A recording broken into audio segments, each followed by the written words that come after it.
All right, hello, ABL and fans of the ABL. It is Armchair Allen and Tony. I don't have a nickname for Tony yet.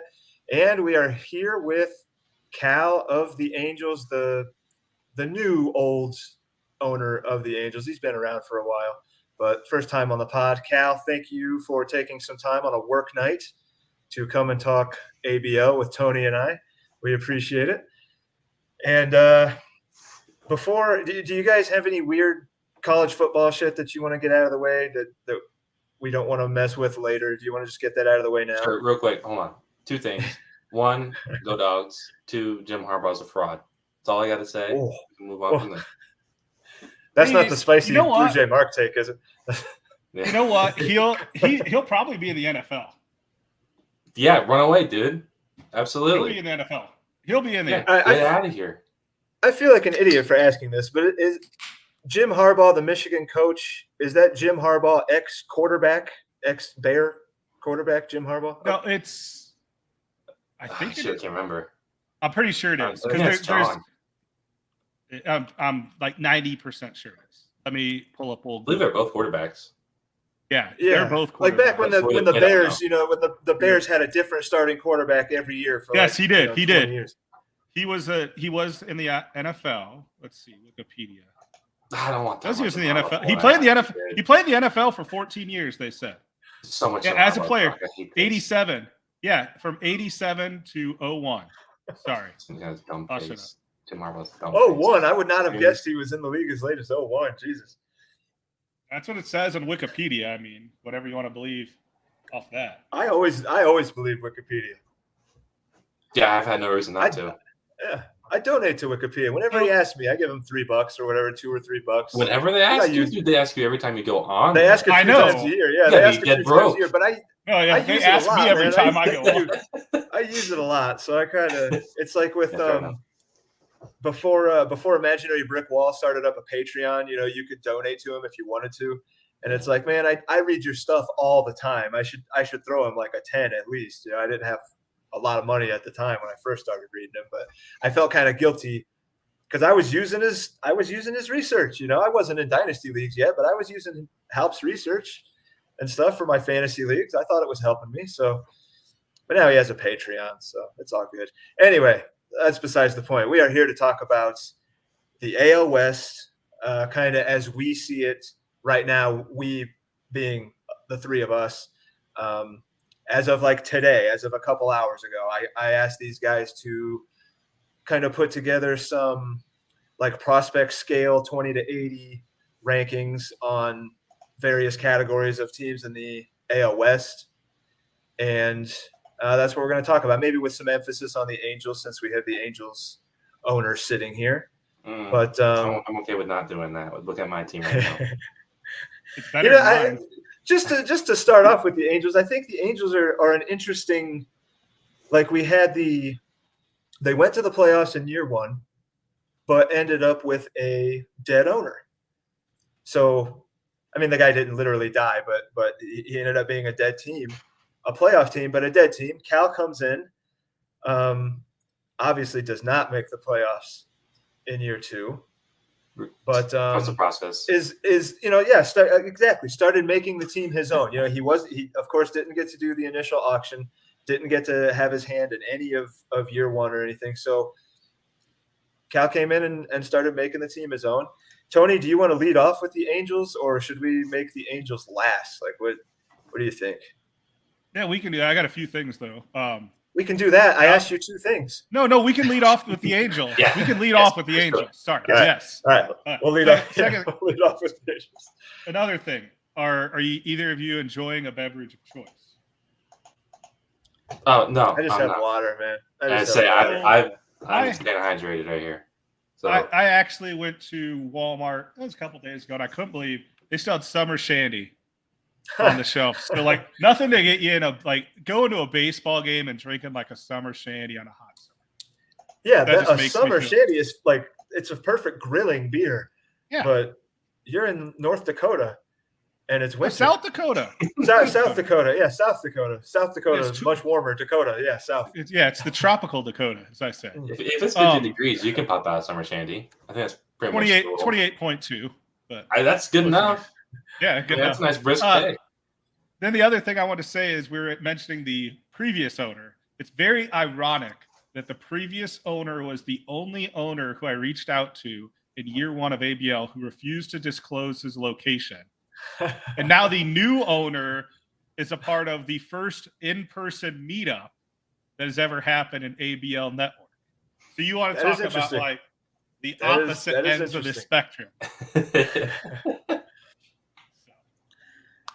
That is curious. Yeah, that is a little bit curious. I didn't realize that it was. What was his name? Was it Dan? Was it Angels Dan? Yeah, Dan. Yep. Yeah, Angels Dan was the guy that did not want to tell you where he lived, or even the state he lived in. That's really all you were asking, right? Was the state? Hey, some guys are close to the vest with that stuff. All right, so we got the Angels here. I guess Tony, let's start with yours. Let's start with your. So I asked these guys to do, like I said earlier, a 20 to 80 for hitting, pitching, the team's farm, and that would obviously be, the team's farm as it is now. That's how I did mine. I don't know if you guys did you take in like their current draft picks into the value of the farm? I did not. I did for the future value because you told us current, because aren't we doing like that? Yeah, like whatever out of whatever. Yeah. So I didn't know if you were doing that for current value or future value. For both. Okay. I tried to do it a little bit for the future, but I did not look at it for the current. Yeah, I did not either. I mean, I put it like Tony did. I put in the potential, but I left it alone for the farm. I didn't think it kind of really counted because it's not a realized pick yet. So exactly. I need to update my farm because of the latest trade. But for Angels' current farm, I have 50, which to me, that's league average, right? Isn't that what 50 means? If it's 20 to 80, I would think 50 means above average. Or maybe it's above. Right? 45. Okay. Well, I had 50 to 50, and then future value is 40, 45 around that in that range. But yeah. I mean, you have whatever you want, Tony. This is purely your view. I went off of whatever Fangraphs told me, like the sliding scale, whatever it is. So that's what I use. So if 50 is above average, then that's what I meant to grade it. I use their number. So I have 50 as current, and I actually had 55. But I'm actually changing that to 60. And the reason being is I'm going to give you a chance to talk about that trade you made just about an hour or so. I'm kind of pumped about it. I mean, Harry sent me an offer that it was kind of tough to say no to. I mean, like Alan said, like if you're going to move up and get your guy, that's the way to do it. That top three, I mean, you're talking about three solid talents. Any of them could be absolute studs in the MLB. So I totally understand why Harry made the offer he did. But I'm in a position where I could definitely use that 23rd pick, and moving 2 spots back doesn't sound that bad, even though I am pretty bummed because I was dead set on getting like my top 3. So, I mean, he made his offer. I said, yeah. So we'll see how it pans out. I mean, he could be getting a stud and I could be end up with a couple busts, but yeah, I feel good about it for my roster. So I like it for the Angels. You get the 4th too, right? The 4th is in 24. Yeah, the 4th rounder. Yeah, I mean that could be that's not a start something. I don't know if it's going to hit or not, but yeah, that 4th round it's fun, but a lot of risk. So yeah, your farm system. I think Tony. Sorry, Tony, but I think you're right to bring that up because it's whether or not it gets factored into the Angels farm ratings here. It was a very interesting deal to see. And I don't know that, Harry is on the Discord a bit, but I don't know that if his guy goes in the first 2, I hope we hear about it. I hope he makes it obvious that now he's not going to get his guy that he traded down 2 picks for, or traded up 2 picks for rather. I hope we learn if he definitely got his guy or not, because you hope, he's really hoping that he did. Clearly, he gave away, he gave 2 firsts and a 4th to move up 2 spots. So he must, 1, really have an idea of who he wants, and 2, not think he's going to be there at 5. Is he going to be there at 3? I hope so for Harry's sake, but I think it'll be funny. I think it'll be funny if he's not too. So, yeah. Go ahead, Tony. Back to your team. So we're going over the minors first. Is that what you want to go over? Or? Well, I was just going with your ratings. You started with the farm. If that's how you want to start, that's fine. Yeah. So I have him as 50 current value and 60 as future. Because those two, you're higher on Cal's minors than I am. I got him 30-40. He doesn't have, to me, a lot of guys that are close right now. But I do, I and every Cardinal fan and a lot of other prospect hounds recently are getting on the Tink Hence train, but he's probably still a little bit away. Probably not going to help this year. McGreevy is I think a really good pitcher in this kind of format, like a really deep format, a control command kind of guy, not going to blow you away with the strikeouts, but not going to walk anybody. I like him. The bats, I had Reese Hines at one time, double plus power, yada, yada. Basabe, I think, is supposed to be pretty good, but I don't see a lot that I love there, but that's why we're all doing these, on our own. So I gave the farm a 30 now, 40 potential. So I'm lower on Cal's farm than you are. And Cal, where do you have your own? I guess I'm dead middle with you guys because I'm 40-50. Because I definitely know it's not great. But there are definitely some pieces I'm happy about. I like Jorbit. I like Kira, but probably on offense, I think they have the best potential. And there's more kind of like utility guys, like Amaya was a guy I knew was not going to be a stud, but I could see him playing everywhere once he gets called up. Meisner was kind of hot last year. Garcia's a really, really young dude in the Yankee system. But whether or not he pans out, I don't know. He's kind of volatile, so it's kind of a risk there. I don't know if Ethan Small counts still, but I acquired him not too long ago. Yeah, I don't know if he's going to break opening day or not, but there he is. I don't know if he still falls under the 50 innings. But yeah, I think Small would be nice value at $1 for a starter. That'd be nice. As far as pitching, I like my pitching because I like Madden. I liked him at Texas, and I was able to acquire him pretty recently, and I was excited about that. Mako was a dude who early in the season had just wild K to walk ratios and definitely tailed off into mediocrity towards the end of the season. Kind of disappointing about that. It wasn't sustainable what he was doing early on, but he really dropped off. So I'm kind of curious what he does with the new team because he did get traded, I think in the Teoscar trade. So we'll see what he does. He could bust out or he could just kind of fall by the wayside. Don't know yet. But yeah, McGreevy, I like that draft pick when Cardinals got him, and I still like it now. I like the control. I think he'll do well in that system.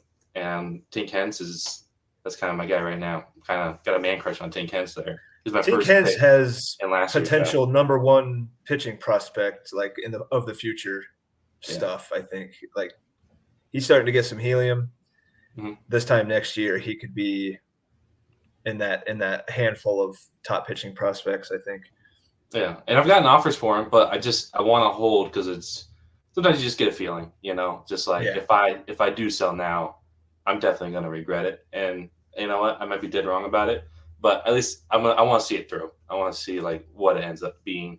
And yeah, it's 10-step is a pretty fair model to live by. Obviously, I don't live There's the Blue Jay Mark shout out. There's the Blue Jay Mark shout out. Shout out Blue Jay Mark. Miss you. Rest in peace. Oh my God. Puke. Rest in peace. Am I missing are your comments live that I'm missing some comments? Don said something about Cal. Yeah, the Cal. Cal becoming a Kansas City Chiefs fan. Yeah. What? You're a Monarchs. It's a Monarch. It's the hat. It's the hat. Oh, Kansas City Monarchs. Check your hat. Check your hat. Now I get it. Yeah, I see that. Yeah, now I get it. Highly offensive. He knows it. He's trying to rile me up. So a few things. Or sorry, were you done with your? Yeah. You good? So 3 of your pitching prospects I used to own, and I loved all. I used to own Mako, I used to own Madden, and I used to own McGreevy. Those are all great pitching prospects. Like they have that. Like I look for control and ground ball pictures, and I think all of them fit that profile. Hintz to me is like a top 60 prospect. So I mean that's an elite level spec. I think most of your specs I had at least within the top 300 to 400 for the service I use. So Yeah, same for me. All mine were at least in the top 4, but I guess that might be why I'm a little higher, because the way I view farm systems is if you have everyone in the top 500, you're pretty good to go, because 20 prospects, 30 teams, everyone should be in the top 600. So if all of yours are in the comfortably top 400, I think you should be at least average to above average for a farm system. That's fair. That's probably more a reflection on me not being as much of a prospect person as I would like to be. Yeah, being more of a hater than I would like to admit, and not knowing as much about the outside the top 100. Say, like I'm just not as good as I would like to be or like to think I am. So that might be a trend with like a lot of these AL West teams. The farm, like okay, I have the A's as the highest potential farm. It's not even close. Oh my word! And I have their list right now. It's not even close. But nobody has higher than a 40 current. Like the A's have a 40 current, but a 60 potential farm for me. I don't think you're going to want to see what I have the A's at. Then. No, I do. That's why I said don't show them to me. You guys both asked, do you want to see them now, or do you want to do them like reveal on when we're doing? I said let's do it when we do it. It spurs more natural discussion that way. We don't want this to seem staged, like we sat here for an hour and are reading off the script, even though I want to say that Cal is more like the Burlington Bees, Don, and I'm more like the teams that play at Victory Field in Fort Madison. Because he's saying so Tony is A ball and Cal is double A. Victory Field. It's a deep cut I'm going to get, but yes. Absolutely. Well, no, I'm lower. I'm Victory Field. You're the Bees. Yeah. I'm Victory Field. I'll take the Bees. I've been at many a game. I love that stadium. Well, all right, Tony, what do you hitting? Where do you have the A's hitting? Let's do the A's hitting. The Angels. Yeah. Do you mean the Angels? Or yeah. We're just sorry. We're done. We're going to the A's. Yeah, we're done with the Angels already. The Angels. No, let's go to the Angels hitting. The Angels, I actually have 50-60. Wow. Okay, that's pretty close to what I have. And here's the reason why is you have depth. Like, and this goes back to some conversations we've had in private. You have a depth chart. You have depth. You have enough to sustain whatever you need. Like, you need the top level stars, but you also need the death by 1,000 paper cuts approach as well. If you get guys who are going to get at bat, you need at bats. And you have solid guys, plus you have the stars, Turner, Alvarez, Adley. I mean, even Adley, you, Jimmy McKenna, which I mean, if he makes the roster, it'll help. It depends on how the Orioles are going to use him. I'm worried about how much usage he gets, but the pick did kind of help in that trade. But for him, he's more like a off day guy. Yeah, you're going to play him like if the Orioles play on a Monday or Thursday and your guys are not playing, you can slide him in there for one at bat. Whatever. And my goal is to kind of piece together more depth, because I'm still seriously lacking as far as like solid offensive potential. My pitching blows, so I mean there's some major holes that have to be filled before I feel comfortable. But I like my starting offense as it is right now. It's gonna change, but there are definitely. I mean, I love having Turner and Alvarez, and Adley's my guy. Has been since Oregon State. I like Garcia on his contract. I don't know how it's going to pan out. It's kind of long, but it is cheap. It's controllable. And he's 22. Yeah, you're going to get him for the best. He's never for the best years. Yeah, he's an everyday guy at 22 for like $5 through 26. I like that. That's a deal I think everyone would probably be okay to have. but yeah, it definitely drops off. I mean, there's a severe drop off after Turner and Jordan.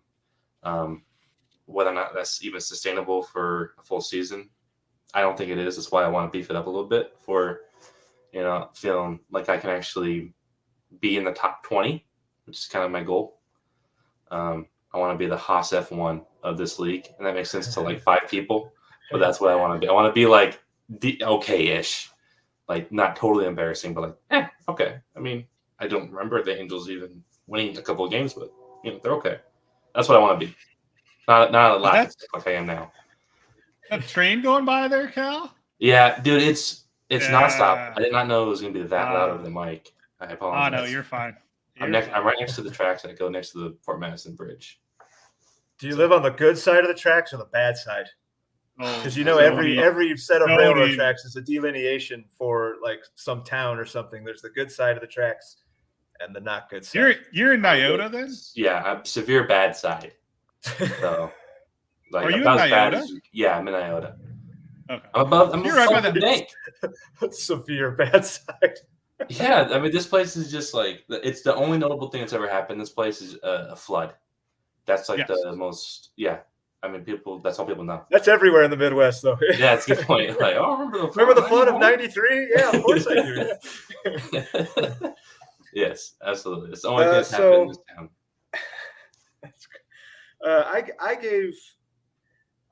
My criticism is kind of the same, as more in line with Cal's. Than Tony was pumping your depth. I think if there's any criticism of your offense, it's a little bit lacking. I have the Angels at a 45 of 55 for hitting, because like the potential for, if basically those top 3, if those guys are all right, if Adley is takes a step forward like he seems like he's probably going to do, if Jordan is Jordan, and if Turner is Turner, and Turner, he doesn't have like another gear. He's not going to suddenly hit 40 homers, and he's actually getting a little bit slower.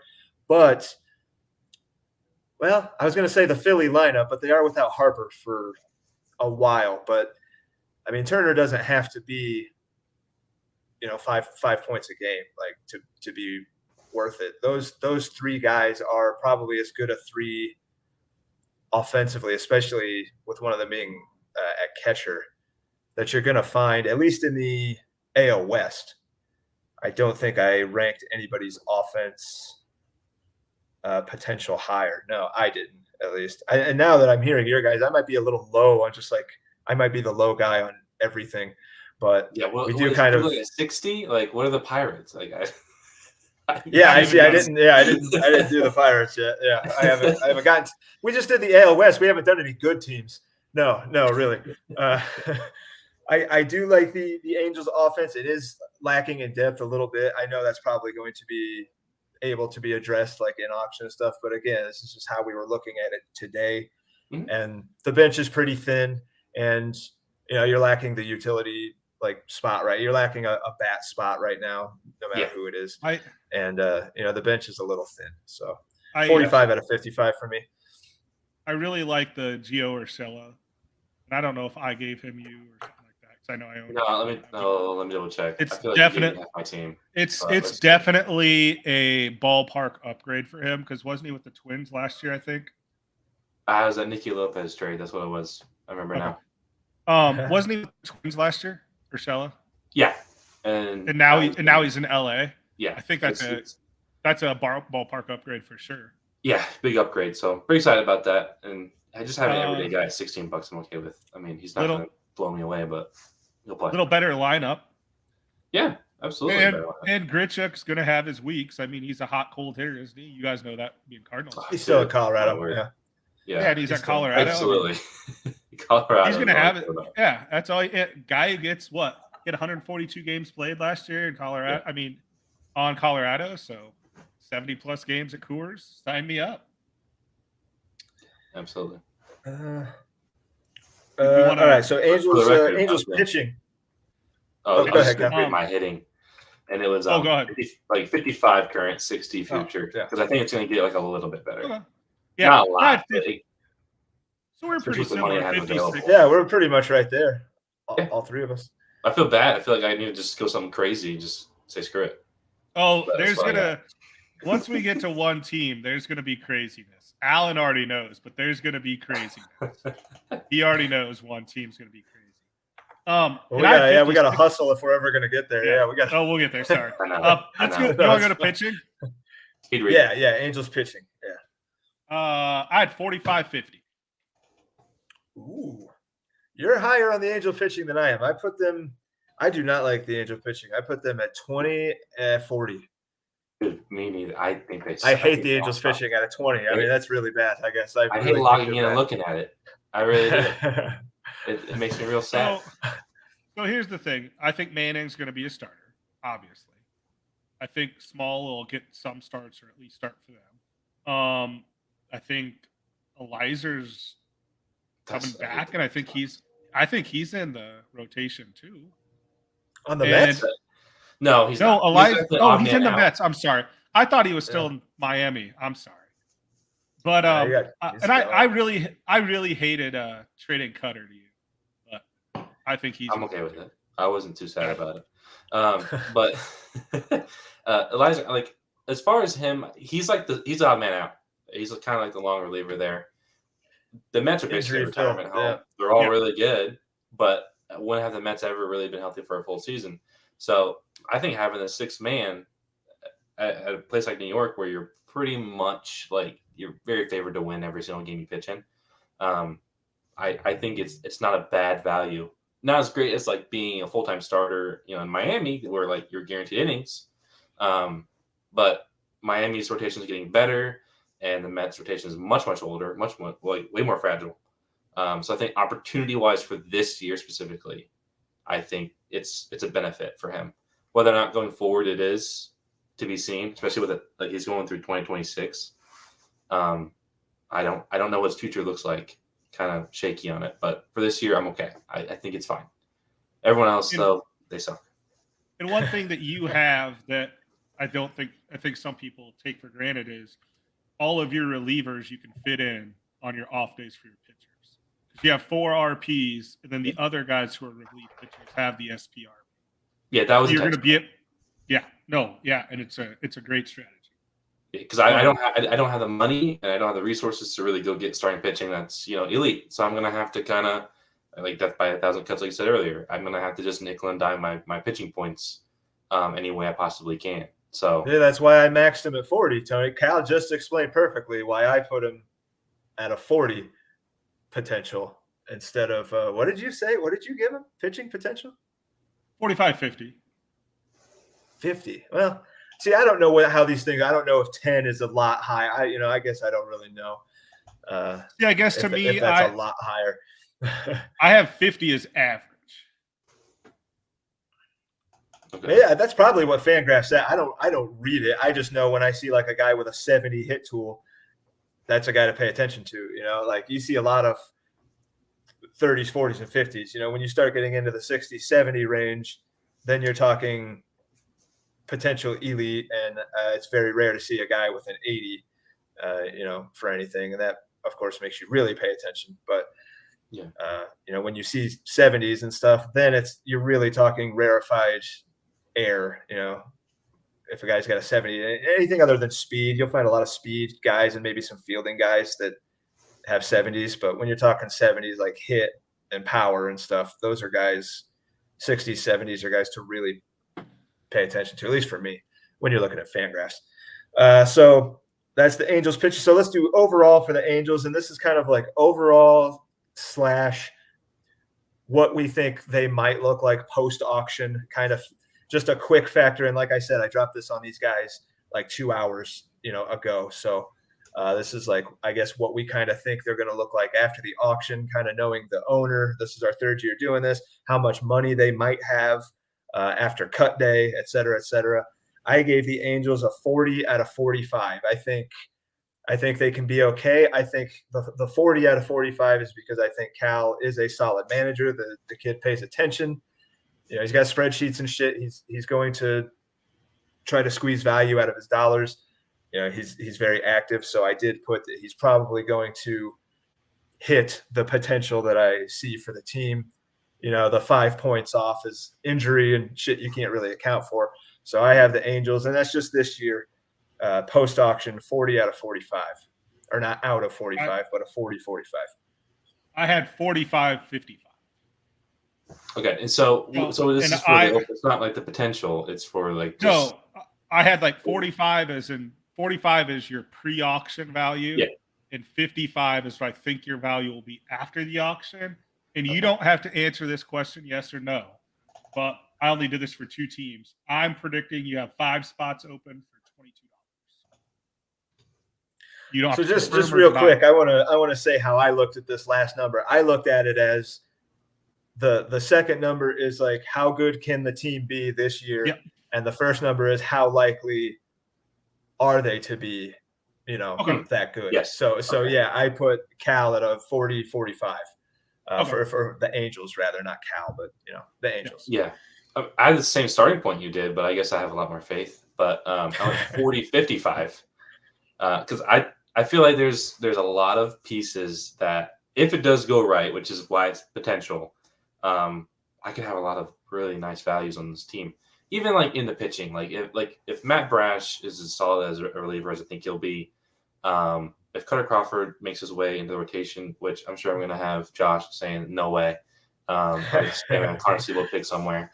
If Matt Manning is who I hope he's going to be, I think that there's a lot of value to be had throughout the season, and I think I can also make the auction count with how much money I have. I don't have a lot, but I think I can make the right moves to put myself in a place to start winning ball games on a regular basis instead of it being like an earth-shattering event like it was last year, where it was like sound the alarm, Angels got to win. So yeah, I think I like the outlook, but I think 55 might be a bit generous. That's kind of me being way biased, but yeah, 40-55. You're allowed it. Yeah. Hey, I had 45-55.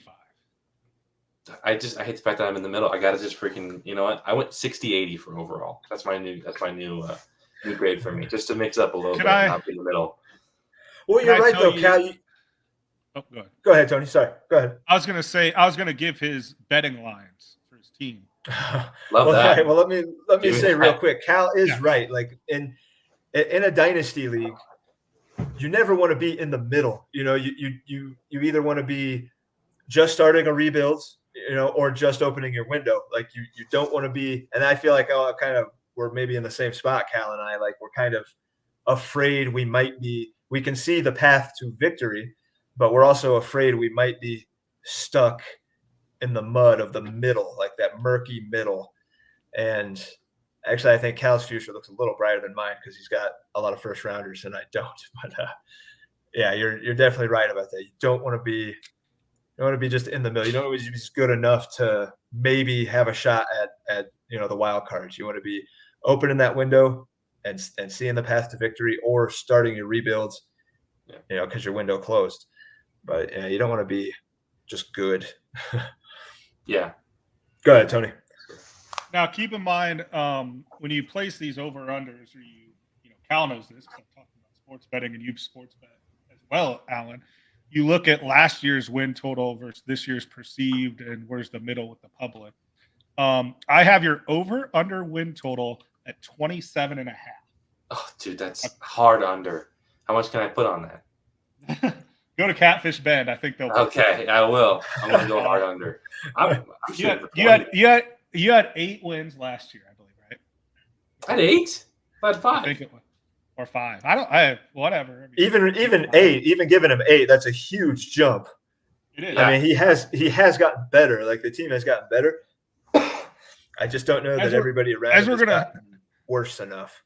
As we're going to find out, there's 3 teams who I'm way unsure about in this division, and 1 team I'm very sure about.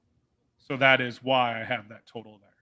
I have. Who do you want to move to next, Tony? Oh, I had Division, League, and World Series. If he wants to book those, 10-1 for the division, 10-1 to win the division, 15-1 to win the American League, and 50-1 to win the World Series. I want those preseason TCU odds to win the division. I want that 20-1. Throw it up there. What? I mean, it's your division, Cal. Who do you want to go to? Yes, there's just no way I can. I mean, I think everyone should be 20-1 unless David says otherwise. Pretty much, like. Well, he's not. Do we want to go to him? Yeah, well, I guess Go to he A's? can, but I mean, Yeah. dude's just so stacked. I don't think it's his division right unreal. now. It's All right, we'll go to the A's. Yeah. Okay.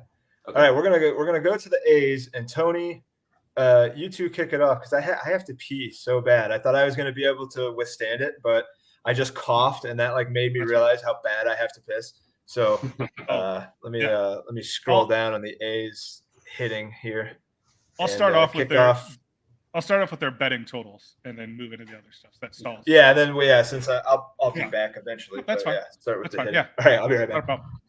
So I have the A's over under for victory at 43.5 for win total.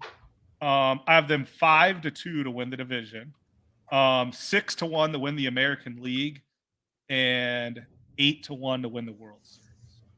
Is he the favorite to win the American League? Because I mean, based on what I'm seeing, I mean, potentially. I have only went this division. Just this. I haven't even. Right. Yeah, I haven't even done the other division. Fair enough. I want to start off with this farm.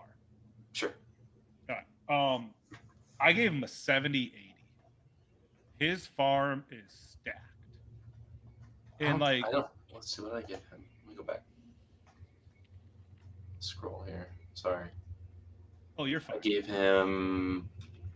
Yeah, I gave him a 70-75 because 80 seems like just so high.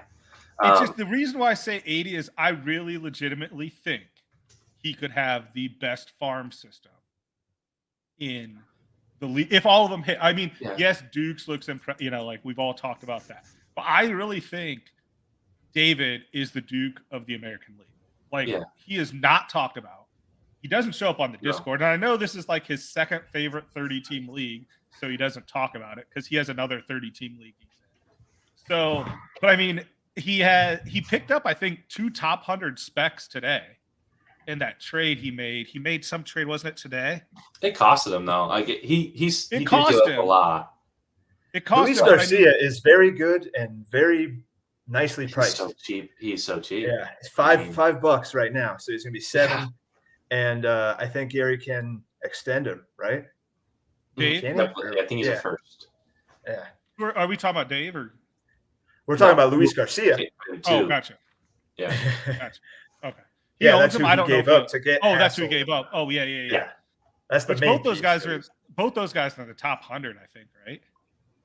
At least yes, they are. Because at least this time last year, Hassel was in the top 15.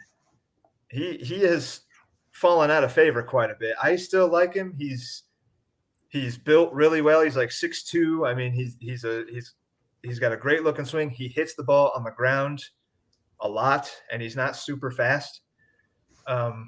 But launch angle stuff happens, overnight, seemingly like all the time. Like I don't think he's somebody that can't fix, especially at 6'2". I mean, he's tall enough to like get some uppercut in his swing, if that's the way he wants to go, But were you able to hear my minor league grade? No, I wasn't. 70-80. Wow. I would say 80 seems like just that's a really hard number, but he's close. Because to me, I have to give someone an 80 because to me, when I looked at the grading system, 80 is best in the league. So someone has to be 80 if we're great, like all 30 teams. But I think Duke's going to be 80. I think Duke's probably going to be 70-80 for me too. But just he has the potential. Superlatives, I'm going to go with Duke. I get it. But and you said yours was what, 70-75? Yeah, because I mean, I think he has such hyped prospects that the ceiling can only be so high for his potential. I mean, just looking at it right now, I mean, Painter, everyone probably thinks probably freaking Hall of Famer based on what I'm seeing around. Yeah. It's ridiculous, the Painter hype that's going around. I think it can only kind of get worse for Painter. Carter just skyrocketed up, right? Like Rangers prospect rankings. Yeah, he's nearly a top 20 in some places, I think. Yeah, I got him at 20 right here. Prospect Live shows him at 20. But yeah, I got him right at 20. De La Cruz kind of he same thing, just skyrocketed out of nowhere. So a lot of these guys are on the hype train. Hassel's kind of the reverse of that, but I don't know if that's kind of fatigue plus the trade, that kind of messed with him a little bit. But he was not what he was supposed to be last year. So whether or not struck out a lot when he got to Double-A too, he started striking out a lot. Yeah. Yeah, which absolutely. happens. Still, it's it may sound like I'm downgrading a system. I'm not. It's just like it can only get so much better than it already is. Like as far as the hype is concerned, it's good. It's really good. Like it's really good. I'm jealous. I mean, I have De La Cruz as the 3rd overall prospect with what I'm using. You know what I mean? Wow. That right there's yeah. So I mean that might explain why my grade is so high. Yeah. Wow. Do you see what I'm saying? Like De La Cruz, I mean, it's kind of a hot take, but I'm not like too sold on him, especially with his out of like the top prospects for hitters. I guess it's kind of redundant once I tell the stat, but like his discrepancy between his K to walks are massive, and his BABIP was really high, and to me it kind of signals regression a little bit, not like to the point where like Hassel wise. But I don't know what we're really looking at here. I don't know if he's top 10 or not. I just feel like they've got Noel V. Marte now too. They've got what's his name, Barrero. Jose Barrero. Not that anybody's going to be blocked, but there's some competition that they can, if suddenly Noel V., who's probably going to settle in more at third base than shortstop. But if for whatever reason, he's setting the world on fire and they want to give him a look before they want to give Ellie a look or whatever, I think they're maybe somewhat similar in age. But, he's very, very good. I don't know where I would have him personally. Top 3 is the highest I've heard anybody be on him.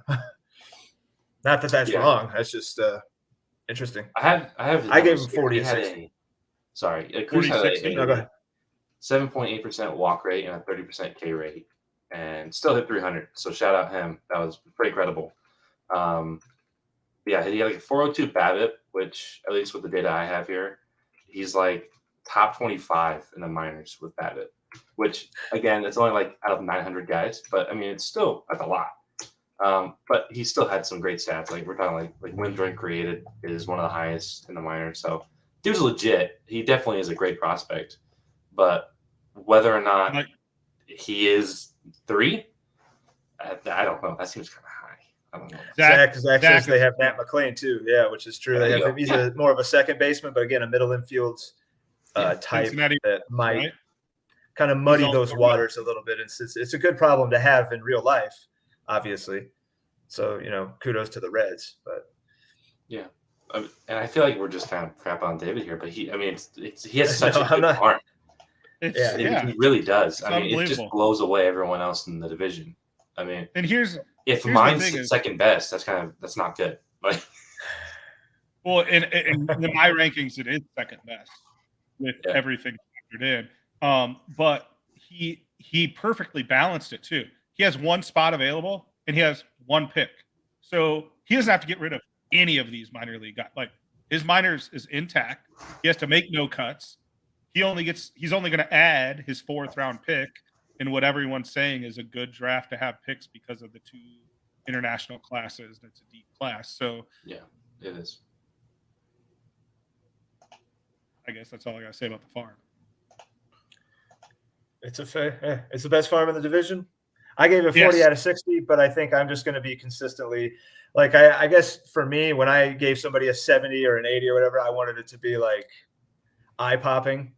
That's how I'm going to do these going forward. At least like this will be a small sample of that. Like I do think the A's have the best farm in the division. I gave it a 60 for potential. I gave it a 40 for now. I don't think he has a whole lot that looks like it's going to help him in 23. I could be wrong on that, but I think you're going to find he has a top 5 farm system.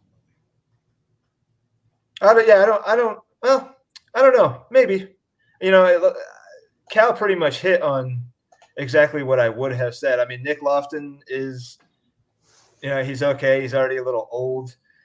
But Ellie, you love Ellie. I love Robert Hassel. Evan Carter sneaking into the top 30, the top 20. I love all those guys. In a lot of places. What's that other guy what was that Red Sox guy that you just scrolled past? The one he just got, Rafaela? Yeah, I have him pretty highly ranked as well, I think. Yeah. It is a great farm. Yeah, it is a great farm. I gave it 60 on pension just because like prospects hitting is so there's a ton of variance in prospects hitting. So if I'm going to give somebody a 70 or an 80 for a farm, they better have a really, really great farm, I guess. A bunch of Vlad Guerreros as prospects. Yeah, like a really great farm is going to take to get a 70 or an 80. But a 60, at least for me, is pretty damn good. So, that's the A's farm. What do you guys like the A's hitting? Real quick, I would be remiss if I didn't say I like Josh Baez. I just wanted to say that and get that out there. I thought that was a great draft pick by the Cardinals. And I think it's a great pick for the A's. I'm pretty sure I traded him that prospect.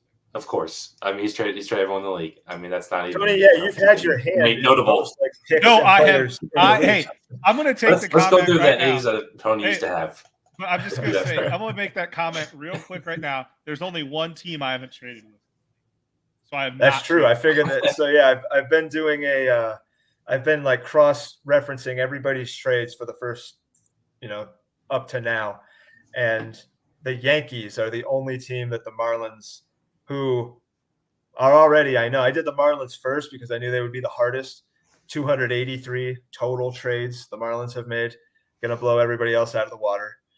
And so far that I've done, the A's are the lowest. I think they've only made 36, if I'm remembering correctly. The A's have only made 36 trades in whatever you want to call it, 2 and an 1/8 seasons that we've been able to trade. So, yeah, 283 for Tony, 36 for the A's. Sam's made quite a lot. M's have made, but nobody's made nearly as many as the Marlins. I haven't got to the Cubs yet. I think maybe the Cubs will end up at number 2, just on what I've seen so far. I think Frank may come in at number 2, but nobody's going to touch 283. It's like a high score in bowling that you know nobody's going to beat. Yes. Hey, can we take a timeout for that real quick? Like, give a 30-second play. Like, your GIF making is amazing. I anointed Cal as the chosen one. Yeah, when it comes to GIFs and memes, and it seems like people have climbed on board and realized that I spoke the truth, and that I was fully correct in that, because we've got nothing but gold before and since. So, yeah, we need a Cal gift for 283 trades. Yeah. I'm sure it'll be more than that. It could be more than that by the end of the pod, for shit's sake. I mean, it really could be. Oh, absolutely. You never know. I have a pending trade that I could literally hit. There's guys that say everybody stop trading with Duke. Everybody stop trading with Tony. If everybody stopped trading with Tony, he probably would like wither and die like some sort of fruit on the vine. That's just not. Tony seems like a weekly flea market. Like, you just never know what you're gonna get when you walk in. It's always a revolving door of products. Like, oh my god, a rare Nintendo 64 game. What the hell? Like, nobody knows what this is, but I do. I like this game. Yeah, shit, I'll take it. 100%. And that's why it's so addicting trading with Tony. It's just like a revolving shop. Everything's available. Old jumper cables, that has one thing missing. Like, I'll take it. Yeah. I don't know if I'm going to be able to use it, but I'll take it. Zach, it's GIF, by the way. I do say GIF. It's kind of controversial, I know, but I say GIF. I use the other G. Yeah, I know it's GIF. I know the proper is GIF. Yeah, I know what it is, but I say GIF in my brain. I know what I say. Yeah, I used to say that, and it's kind of a dumb take because it's not how the English language is constructed. But it is GIF. Like, it definitely is. But now I just, because it's golf, right? It's golf and yeah, absolutely. And go I'm stuck on that one. So I went through high school already. I'm done changing. Yeah, exactly. Oh, yeah. Over. Cash out. No, I'll change everything else except for GIF. That's not. I'll change everything about me. You went to Nauvoo Calusa then, right? No. Actually, I was homeschooled. Basically what Dad would do is sit me at recess. I would watch an inning of Ken Burns baseball. Not really. That's not actually what happened, but you would think so. But no, it was Ken Burns baseball, Ken Burns Civil War. It's like, all right, we got done with math. Real hard day today, so we're gonna watch the 8th inning. So get ready. You're gonna love Nolan Ryan. Well, it worked. I mean, it worked. That's awesome. It had the desired effect. That's a fabrication, but yeah, it was homeschooled. Yeah. So it worked out decently. Like, I'm winging it. Like, I'm doing okay. They let me have a better job than most of the people that graduated from my high school. So yeah, they let me handle money. They let me move around money. So I'm doing. It's okay. I enjoyed it. It could be worse. Yeah, it could definitely be worse. So for the A's hitting, I mean, I'm having a fun time too, but I know we gotta I got plenty of time. A's are 55-65 for hitting. Yeah. Put me on the spot. I have the A's at 50 of 55.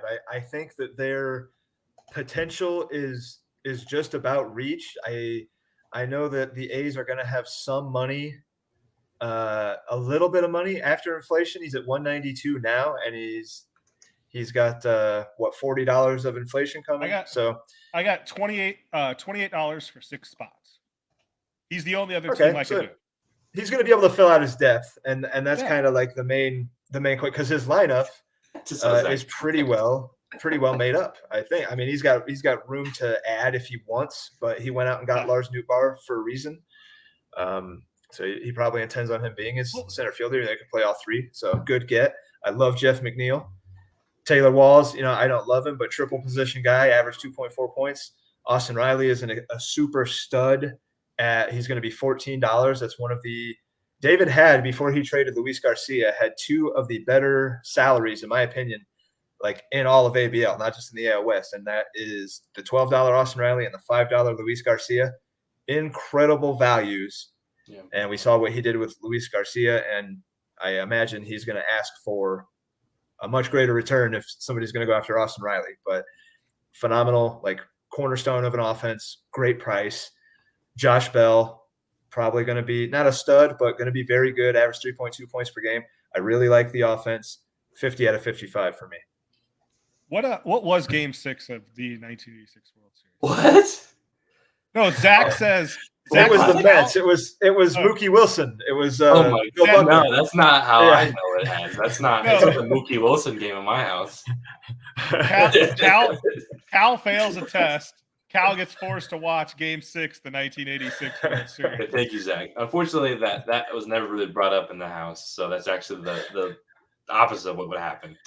So, I just want to get him riled up. I'll just bring up Bill Buckner, and usually that kind of does the trick. Bill Buckner was a fantastic ball player. He was. Rest in peace, Bill Buckner. Got remembered for the wrong thing. He was a really Hall of Very Good type ball player. He was great Bill defensively. Buckner that my dad just kind of like gets just the flashbacks. Oh yeah, I'm sure as a fan, it's behind the bag and it gets thrown back. It's that really just is ingrained.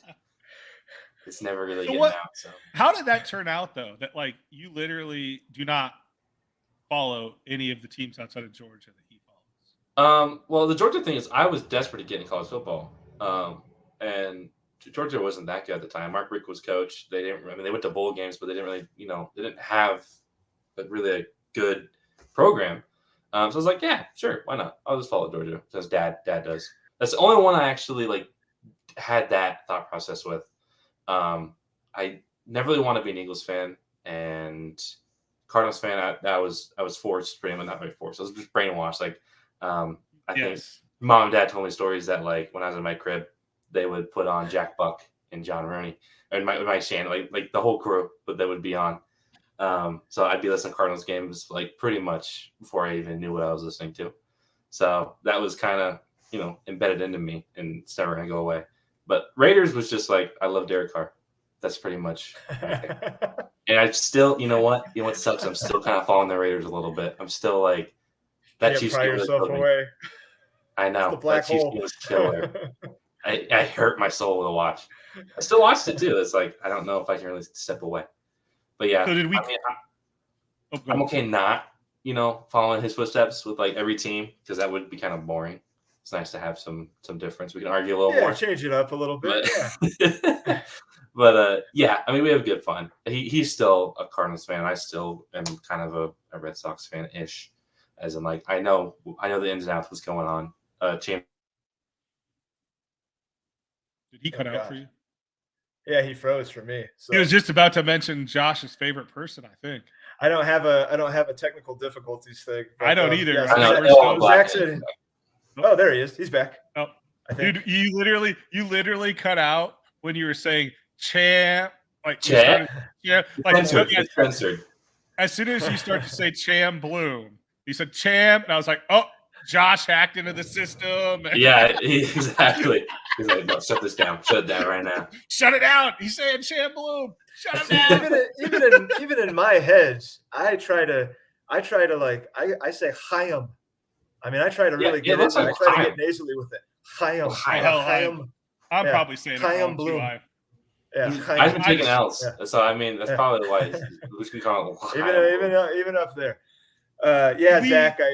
If we get into 92 Game 7, that's I believe Joe Carter off of Wild Thing. Mitch Williams was that Dibble? Who no, did Joe Carter LCS, hit? So it could have been the World Series. Oh yeah, it wasn't World Series. Yeah, that was World Series. What was LCS Game 7 of 92? Yeah. That doesn't count as a real heartbreak. Did we all cover his hitting? The rails. I think we're getting off the rails for a little bit. I'm so sorry. Right. No, you're fine. That's natural. This is how they go. This is that's how a podcast is. It's long. Adam said to me yesterday, he's like, "Man makes plan, and the gods laugh." All right, so Sid Bream, the Pirates, it's Zach, Sid Bream, Barry Bonds. That's why I was like, he's got to be that's very fair. Never mind, I take back what I said about Barry Bonds, noodle arm, I was like, Zach said it. It's got to be about the Pirates. I mean, I apologize, Zach. I know you're a Pirates fan, so that's the only reason I thought Pirates right away. But I was like, letting you guys talk about the Cardinals because I have no idea about history. But David's pitching, I had 65-80. Whoa. Yes. 80. 80 grade. How do you give this team an 80? Here, hold on.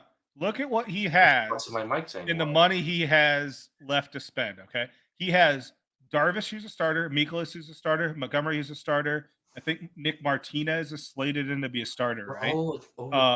Cal Control. What? Like Darvish is 36, Mikolas 34, which I guess age doesn't. Well, I'm just talking about this year. I'm not talking about future. Just this year. Still, so I'm saying 80. Here's the reason why I say 80 is because he can fill in those 2 or 3 RP spots with the $22 he has to spend on five players. All he needs to do is get a couple quality holds guys. You don't need saves guys in this league. You get an elite holds guy, that's worth a lot in this format.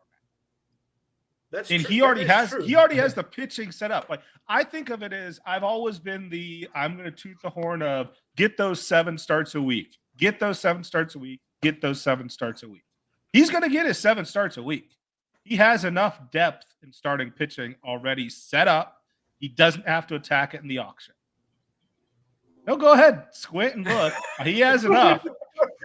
He has enough depth to get the 7 stars. Well, isn't I don't hate the A's pitching. I gave the A's a 40 at a 40-50 for starting for pitching. How am I in the middle of all of this? How do I just want like one decent pick.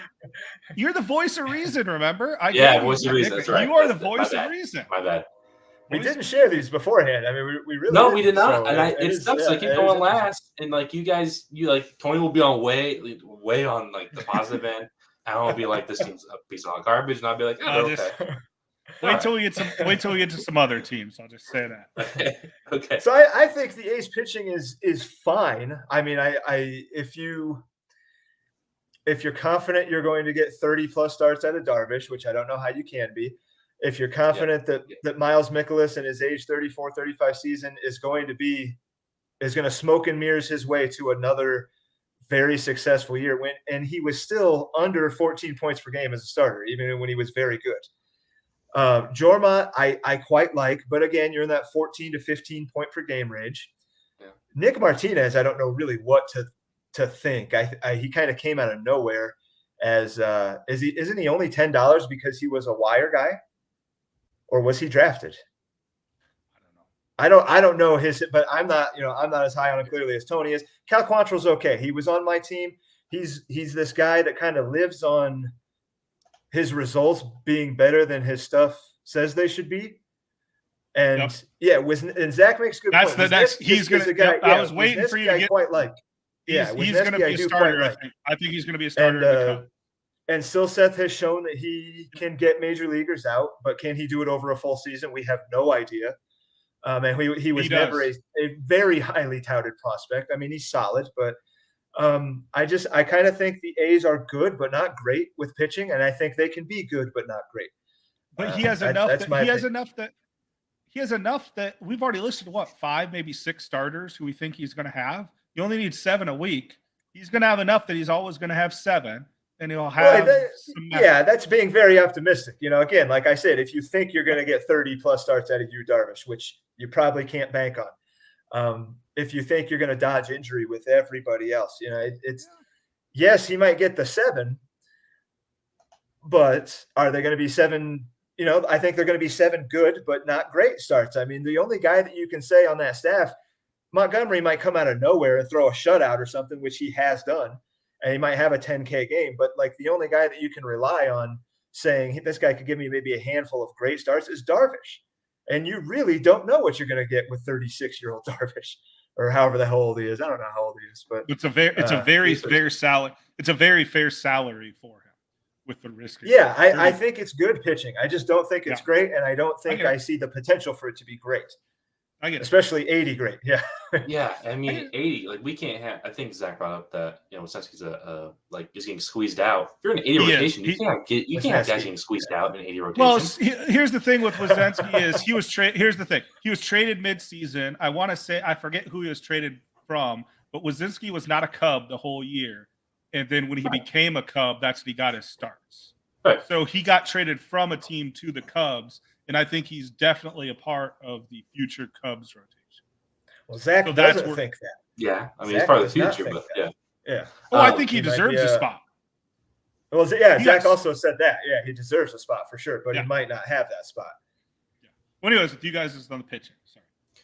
I went 55-60 on his pitching because I mean, it's good. He's definitely above average as far as he already has great pieces. Like, I mean, I would love to have Darvish, Michaelis, Montgomery, Martinez, but every single one of those dudes could bomb, and they could bomb hard. But they can honestly carry him to another division. I don't know. There's so much volatility with his pitching. I don't like it. And yeah, he could holds guys in the auction. I don't know if that's really what his plan. I have no idea what it is. Yeah, he still needs some pieces as far as his depth on his offensive bench, because I think right now all he has is McCann, and he's got LeBlanc in the minors. I don't know what that situation looks like, but he has needs he has to address. I don't know if he can address it with spending like several dollars on a guy for holds. He can try and wing it, put like $1 or $3 guy that has a good potential, but I don't know. Like I still think it's good. Like 60 is still good pitching. It's better than a lot of guys. When you're saying 80, you're saying that this guy could have the best pitching in the ABL. Yeah, and I don't know. I just don't see it. Yeah, and I'm not. I don't mean any of this to be shit away, but I'm not trying. I guess I've so far through these two teams, Tony's been the optimist, I've been the pessimist, and Cal has been the reasonable middle. But that's just this is how we all do our ratings. I tend to want to hand out those higher numbers for like those really eye-opening when you look at a staff and say, man, that's an 80 grade staff. It better be anchored by more than Yu Darvish. Yes. I absolutely agree with that. Definitely. Yeah. So I want to apologize. I was making the puking noises and looking away. It's because Zach had to mention the former Cub who shall not be named. And we're not going to say that name. No, don't even say that guy's name. I just read it, and that's all I needed to see. And it's just a death by 1,000 cuts. That's why I say he has enough starters to do that. And I think people realize how valuable starting pitching is and how hard it is to trade for. And he has it, and he doesn't have to trade. Totally agree. If he still had Luis Garcia, I would probably have given him absolutely, dude. A 60. I could have bumped him up to a 55-60. Yeah. But he needs another guy like that to even – for me, to even be in that 55-60 range. But, that's the beauty of having 3 different guys do these. That's why I thought it would be interesting to reveal them on the show and spur some discussion. Yeah, because that's fucked up. How could 80? Yeah. We're just going to skip it. Moving on. Moving on. I could talk about this all night. Well, hey, guess what? You want to know what? We'll say that, and I'm going to go to auction potential. Okay, right now. Let's do it. Yeah, I did. My grade was based off of what they look like now and what I think their potential is. Okay, 70-80. I think he could win the World Series this year. I think he could win the ABL this year as his high potential. I I'm really not going to think he's one of disagree. Yeah, I don't disagree with that at all. I think David, as an owner, has shown that he clearly knows what he's doing. I put, and I will preface this with this is the highest of either of these in the division. I gave him a 50-55. So I don't see anything that necessarily blows the doors off about the A's. I think they're good enough to win the West. I think they're good enough to make a run in the playoffs. But when it comes to, and we'll get to them as we do more pods, that when it comes to the top teams in the league, I just don't know that I see it quite with the, especially after the Garcia trade. That really, you love the farm for that, but it really hurts him for the immediate future, which is what that's taking into account. And like I said, the 50 out of 55 is because David has shown himself willing and able to pilot a team kind of under the radar right into the playoffs and have everybody saying like, how are the A's at 35 wins right now, or whatever it might be. And then you look and it's not full of superstars, but it was full of guys like $12 Austin Riley and $5 Luis Garcia. I think that loss of Garcia is going to be big for the A's. If he still had Garcia, he probably picks up 5 points in the potential, takes him to a 60, and he picks up at least 5, maybe 10 in the pitching, because Luis Garcia is a quality arm at a great price. Not shitting on his deal, but that's how I feel. What do you say, Cal? Okay, so what I got 65-65 post auction. I think he just stays the same because with how much money he has and what he has to fill, it's not very sexy, exciting stuff. He's not going to make a splash. And with how, like I said, his team is so volatile. It could be easily like winning the division. I think it wins division anyways. Even if he does kind of slack off a bit. But as far as it just blowing away the competition, I mean, I'd go 65-65. I mean, he's very, very good. He's way above everyone else that we are probably going to be shown here in a little bit. But yeah, and he doesn't have any impact prospects that are going to be hitting his roster this year. As far as 2023 is concerned, he's got amazing farm, but guys that are going to make a major difference right away, he doesn't really have that to help him out. So he's basically working with what he's got. Like what we have here is what he's going to have come season end. And for a guy that has the lowest trades in ABL, you can't bank on that either. He's made 36 in 2.5 years or whatever. Yep, got him freeze again. Man, he was making a good point too. Yeah, so yeah, he was. We probably shouldn't bank on David making big trades, but he is right now good enough to win the division. Yeah. Here's the thing I want to point out. In year one, yes, David snuck into the playoffs at 21 wins. Okay, but David did not go super crazy and have a $600 budget like I think the Mariners did and the Angels did. Like he went David still stayed under 260. So he was steady Eddie in year one. Last year we saw, I think you could make an argument in the regular season he was the second best. He had 47 wins. I mean, yeah, he had an amazing win total. Yeah, and I just think he's been steady Eddie the whole time. Yeah, that's why Cal and I are kind of in step there. Like we both already kind of have them at their potential because, at least for me, looking at it, and I think for Cal too, it's like, well, David knows what he's doing. He's shown that he knows what he's doing. He can get some value out of his dollars, but he's not. Nobody's going to do anything amazing with $23 and 5 spots to fill, unless they make a big trade, which David has shown he'll make a trade, but he's not going to make one a week or anything. So, and he's not going to sell his future. I don't think. He's not. I mean, he's got a great looking future. Yeah, he's got a great zero future reason right to. When you're good enough to win the division, why would you sell your future? I mean, yeah, and he's got a great future. So, let's move to the Rangers. Dude, why? I mean, I was bummed out about this whole thing. Like, it just makes no sense why we're doing this.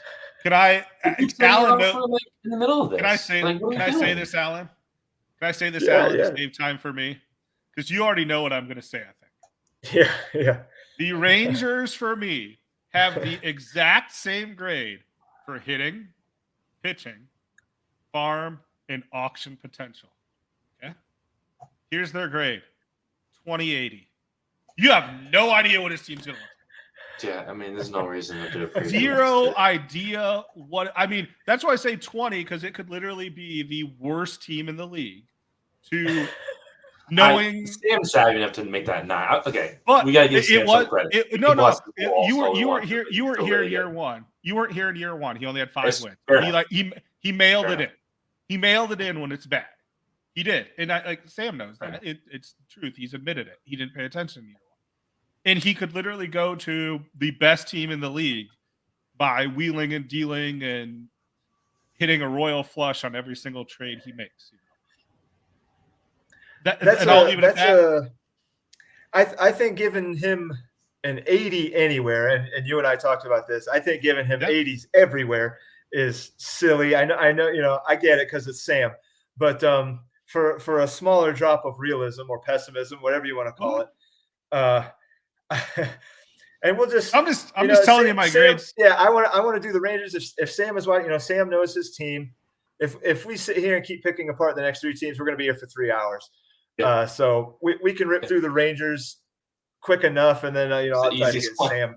Yeah, I'll try to get Sam on, and we can talk Rangers. But so I gave Rangers a 30-35 on hitting. I do not like the Rangers hitting. Pitching, I gave the Rangers 30-40. I gave his farm 35-45, and I gave his post-auction. I gave him 45-45 because I do, and that's my nod to Sam because I do think he can make the best with what he's got, and I do think he'll reach whatever potential this team has because Sam knows how to squeeze value out of a dollar. But I don't love this Rangers team right now. I can't really find anything about it that I love. Yeah, and I just it's hard for me to find a path to the division for the Rangers. I mean, it's possible. I've only put his potential 10 points lower than the A's, but I think in that 10 points, there's a lot of degrees there.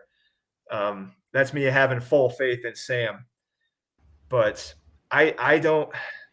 There's some guys I like. Langoliers, there's some guys I like, but I just as it looked today when I put this together, I don't like the Rangers. What do you say, Cal? Yeah, well, I mean, so I did not do future values. I just took it as is. I think it's pointless to do future values with him. So I have his farm. I'm also very hesitant when I do it and don't say with Sam because I know I'm going to get something in my inbox if I say oh, I like this guy. So I will say I have his farm at a 45. I think it's going to change overnight, but there are pieces that I like. In the next hour. Not overnight. Yeah, I know. There are pieces I like. It could be okay. I mean, there's might be a couple big leaders here, not like a big splash, but honestly, if a successful minor league system is just getting big leaguers through, I mean, that's so hard to do in this league. If you have major league talent in your farm, that's good enough. You're already a step up. Yeah. Yeah, absolutely. And I think there's a couple big league guys on here. Whether or not they'll be good, I don't know. But yeah, there's definitely some talent here. And hitting, I like his hitting more than you do. Pena you can't really beat. Duke might have been kind of playing his hands, thinking that I think he might be a 1-year wonder. But I think Pena has a very high floor. So I think it's kind of low risk for how much he is. Interesting. But I'm down on Pena. I don't mean to interrupt, but Tony knows I'm pretty down on Pena.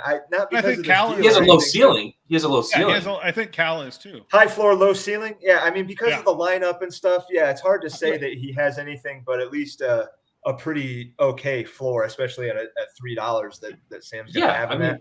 Yeah, I can agree with that. Every day at like $3. So for Sam, who he's working with here, I mean, again, like I said, he'll probably be gone the next week, but I would definitely keep Pena. He's a solid bet. He gave up a lot to get him. And he's a 2035. You get the free year.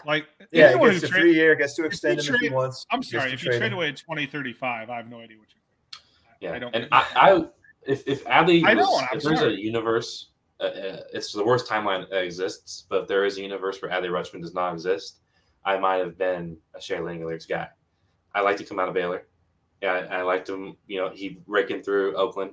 He definitely had slumps where it's just like, is this guy legit? Yeah. He'll strike out a little bit. Yeah. He'll definitely go through his slumps, but I think he'll be a good solid catcher for probably a good 7-8 years. So yeah, I'm okay with that. $1. And Absolutely. is the other thing is he's going to be the one who stays catcher versus Soderstrom? Probably. He might not. Yeah. I don't know. I'd say of the two, of him and Soderstrom, it's probably Soderstrom that doesn't stick at catcher. Correct. Yes, I agree with that. You know, maybe moves to first or even DH because of the bat, but like Langelier probably went to the perfect play, and then Murphy's gone. You know, it's his job. He's gonna play. He's probably gonna be a Cal Raleigh type in the same division, same kind of catcher. He's gonna give you homers, maybe a low 200s, 230, 240. You know, it's Oakland. Probably the ribbies and the runs will be lesser than on any other team probably. But for a catcher in a 30-team league, it's you know, you could do a lot worse. You could do a lot worse than Langelier. Yeah. Hey, could you scroll down real quick, Alan? I can. What's that? 95? Yeah, he's got a lot of money. Yeah, he's got a lot of money. But he has got a lot of spots to fill, right? Yeah, he does. Probably about 13, give or take. If we're 13, going to 26, 16, 10. Yeah. I mean, he has what? 2 firsts or 3? He has 3. I don't know what I don't get his plan. I don't know if he. I don't know. And I just want to take 30. I want to take 30 seconds to say that because I will have time to defend this. I have a plan, and I've told it to Alan, and it'll come in the NL East. But I've talked to Sam, and I don't even think he has a plan. Like, I have a legitimate plan that I've actually laid out to Alan, and I think I've even told it to you, Cal. Yeah, but that's also like it's changed so much. Like from when you had Acuna and when you had your plan. I mean, your plan. Like, I believe you have a plan right now. Yeah. Absolutely. But the gods laugh at Tony's plan. We laugh at Tony's plans. Yeah. You know, you can see my plan since I've told it to both of you. Yes, I understand the and logic. You can understand the logic behind. Like, I don't know what the hell Sam's doing. I'm sorry, I don't. I've tried to follow it. I just don't know. The first rounders, I just don't get. I was like, okay, it totally makes sense to be Sam, and like you have a ton of auction money, you have a ton of first round picks, and a very, very deep class. You know, like he gets the best of both worlds. He gets to spin in the auction, which I mean, how good is it really, to be honest? Yeah. But still, having money in the auction is valuable. It is. And he gets, at the time, 6 first round picks in a class that you want to have 6 first round picks. And now he has 3, and I don't even know what he has 3. And now, he still has money. I don't want to speak for Sam, but what he seems to be embracing, at least this offseason, is like, it doesn't matter. He's like not even looking at the guy's name. He has embraced I'll buy him for $5 if I think I can sell him for $6. And it doesn't matter what that 6 happens to be. It's $1 more dollar.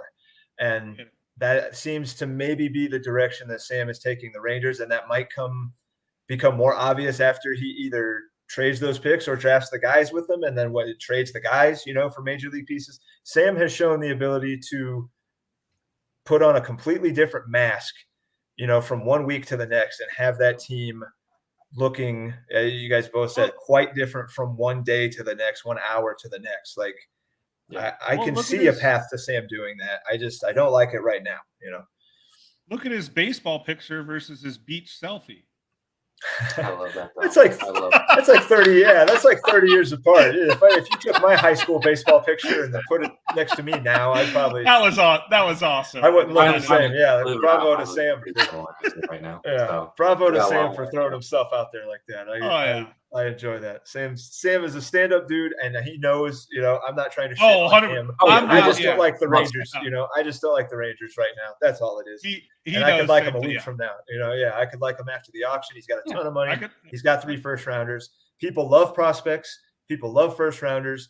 I can see him getting big league pieces for all of those, and then filling his team out in the auction and being a playoff team. I could easily see it. I could see loving his team tomorrow morning when I wake up. Yeah, I mean, I really could. So that's the Rangers are. Is there tough. anything else? They're just tough.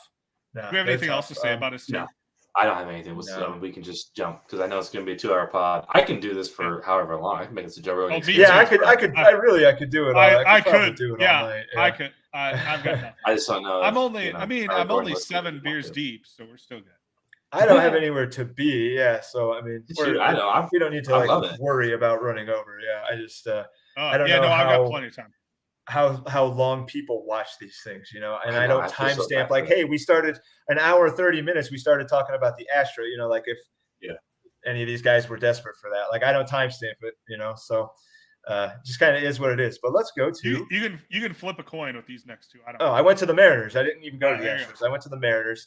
I guess I'll start it off. I gave the Mariners a 50-55 in hitting. I like that the lineup is well filled out already. He does have guys on the bench. Yeah, I mean, some of these guys are going to get cut. We can, like, I'm just doing the roster as it is right now. Like, we know Seth's got some money issues. He's at $230 now, and he's going to get hit with about $40 worth of more than that. Yeah, more than that. Way more.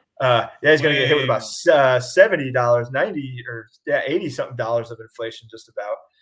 And he's going to have to cut some guys. So it's hard to do the Mariners any real justice, like how they look now and how they look potentially, because I don't know who Seth's going to cut. He's got a lot of funky contracts on this team. He's got a lot of guys he can't cut, and a lot of guys you wouldn't want to cut. You wouldn't want to cut a $32 Lindor. You know, of course you would. He traded for Bregman. He's not going to cut him. But as the lineup is right now, I gave it a 50-55. Whoops. Yeah. Thanks. Yeah. No, that's fine. Blackness. Yeah. I think he has to cut one of those hitters. And I'm looking, and when I say Lindor, Bregman? I guess you could cut Blackman. That's an easy one at 16. Yeah, you could cut Charlie B. You could cut Rizzo at 19. He's probably Davey Garcia. He's a 23 actually. He's locked in. I mean, you take the, you know, if you scroll back up, he can cut Rizzo. I even hate saying the guy's name, but you can cut Rizzo because he's a first. So I mean, right there, that's $35. 25. Blackman. Oh no, I thought Rizzo was 9. Yeah, 19. Sorry. Yeah, I was totally looking. I was like, yeah, you're right. Yeah, you got it. I had to ask the banker there for back. No, yeah, you got it. You got it. I was like, I know I'm the one who's drunk here, but like, my math wrong here? Yeah. But like, there's $35 he could easily shed because he has no penalties. And then he could still keep the big bats of Bregman, Lindor, but then that still leaves a big hole at first. Yeah, he's going to have to fill that somewhere, right? He's going to have to fill these. Like Blackman's maybe a bench guy, but he's got to fill that hole at first. And we're talking about he cuts that just to get to the 240, 260 range. So he's not going to be a big spender in the auction. He also does he also have a high? Does he also have a high priced pitcher too? That's on first. No, he doesn't. Davey's his highest priced pitcher. Weirdly enough, Davey Garcia is his highest priced pitcher, but he's got these other guys just locked in on odd contracts. He gave a bunch of guys the 26 in year one. He's got Jordan Holloway. This I don't know a lot about him, but he's going to be a $5 reliever. He's going to be a $7 reliever guy with a 5.19 ERA. Like, here. I just Holloway. The Mariners' future worries me, but just sticking to the hitting, I like that his lineup's filled out, and I'm assuming just for the sake of argument, so we don't spend an hour on the Mariners. I was looking at it as it is today. I know cuts are coming, but right now it looks like a pretty okay lineup. 50 out of 55 for me. What did you give it, Tony? 55-55. 55-55. So yeah, because I don't see him adding a lot of pieces. I don't see him adding a lot of pieces. I don't see him. I don't know who he's going to take away. That's my trouble with him. Is all of his grades were the same. Because if it stays what it is what it is. And if it doesn't stay what it is, he's going to have to make cuts, and I don't know how he can add because he's so up against the salary cap ceiling. What do you think, Cap? That makes any sense. I kind of made like an umbrella around you guys because I went 60 hitting overall because right now his hitting is a 60, but it only gets worse from here. And I think it's way worse, and it goes down to 50 once all said and done. I get it. Because you can see the cuts coming. Yeah, absolutely. And this team only really gets worse from there. And then throughout a full season, there's there's just way too many questions. But like right now, as it stands, preseason, yeah, I'll give it a 60, definitely. I feel. I think the Mariners are a good.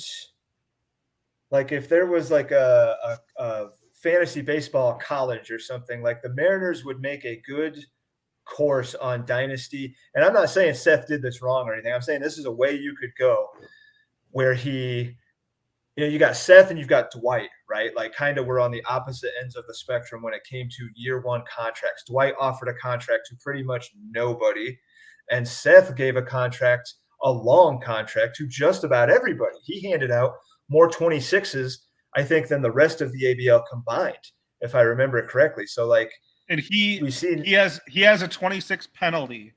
He has a penalty for Bobby Bradley. Yeah, he's got Bobby Bradley. So there's another one. Shout out Bobby Bradley, the legend. Yeah, hey, Tony had to get that in there. Yeah, that somebody is saddled with a Bobby Bradley penalty other than him. Well, and there's one other owner. Adam has the 26 penalty for what was that guy's name? Was a White Sox pitcher, and he still pitched in like Mexico.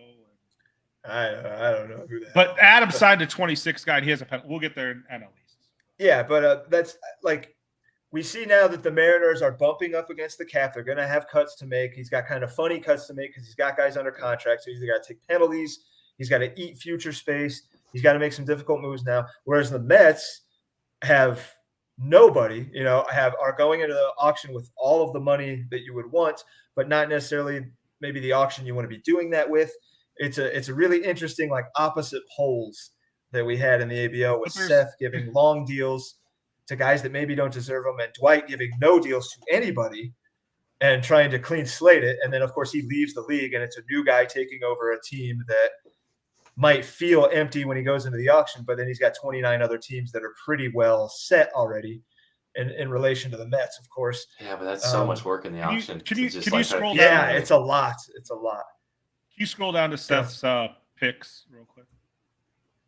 It's on a segue into farm. So he does have two. He does have 2/3, I guess. 2/3. 2/3 defense. Seth's farm, I had 30-35.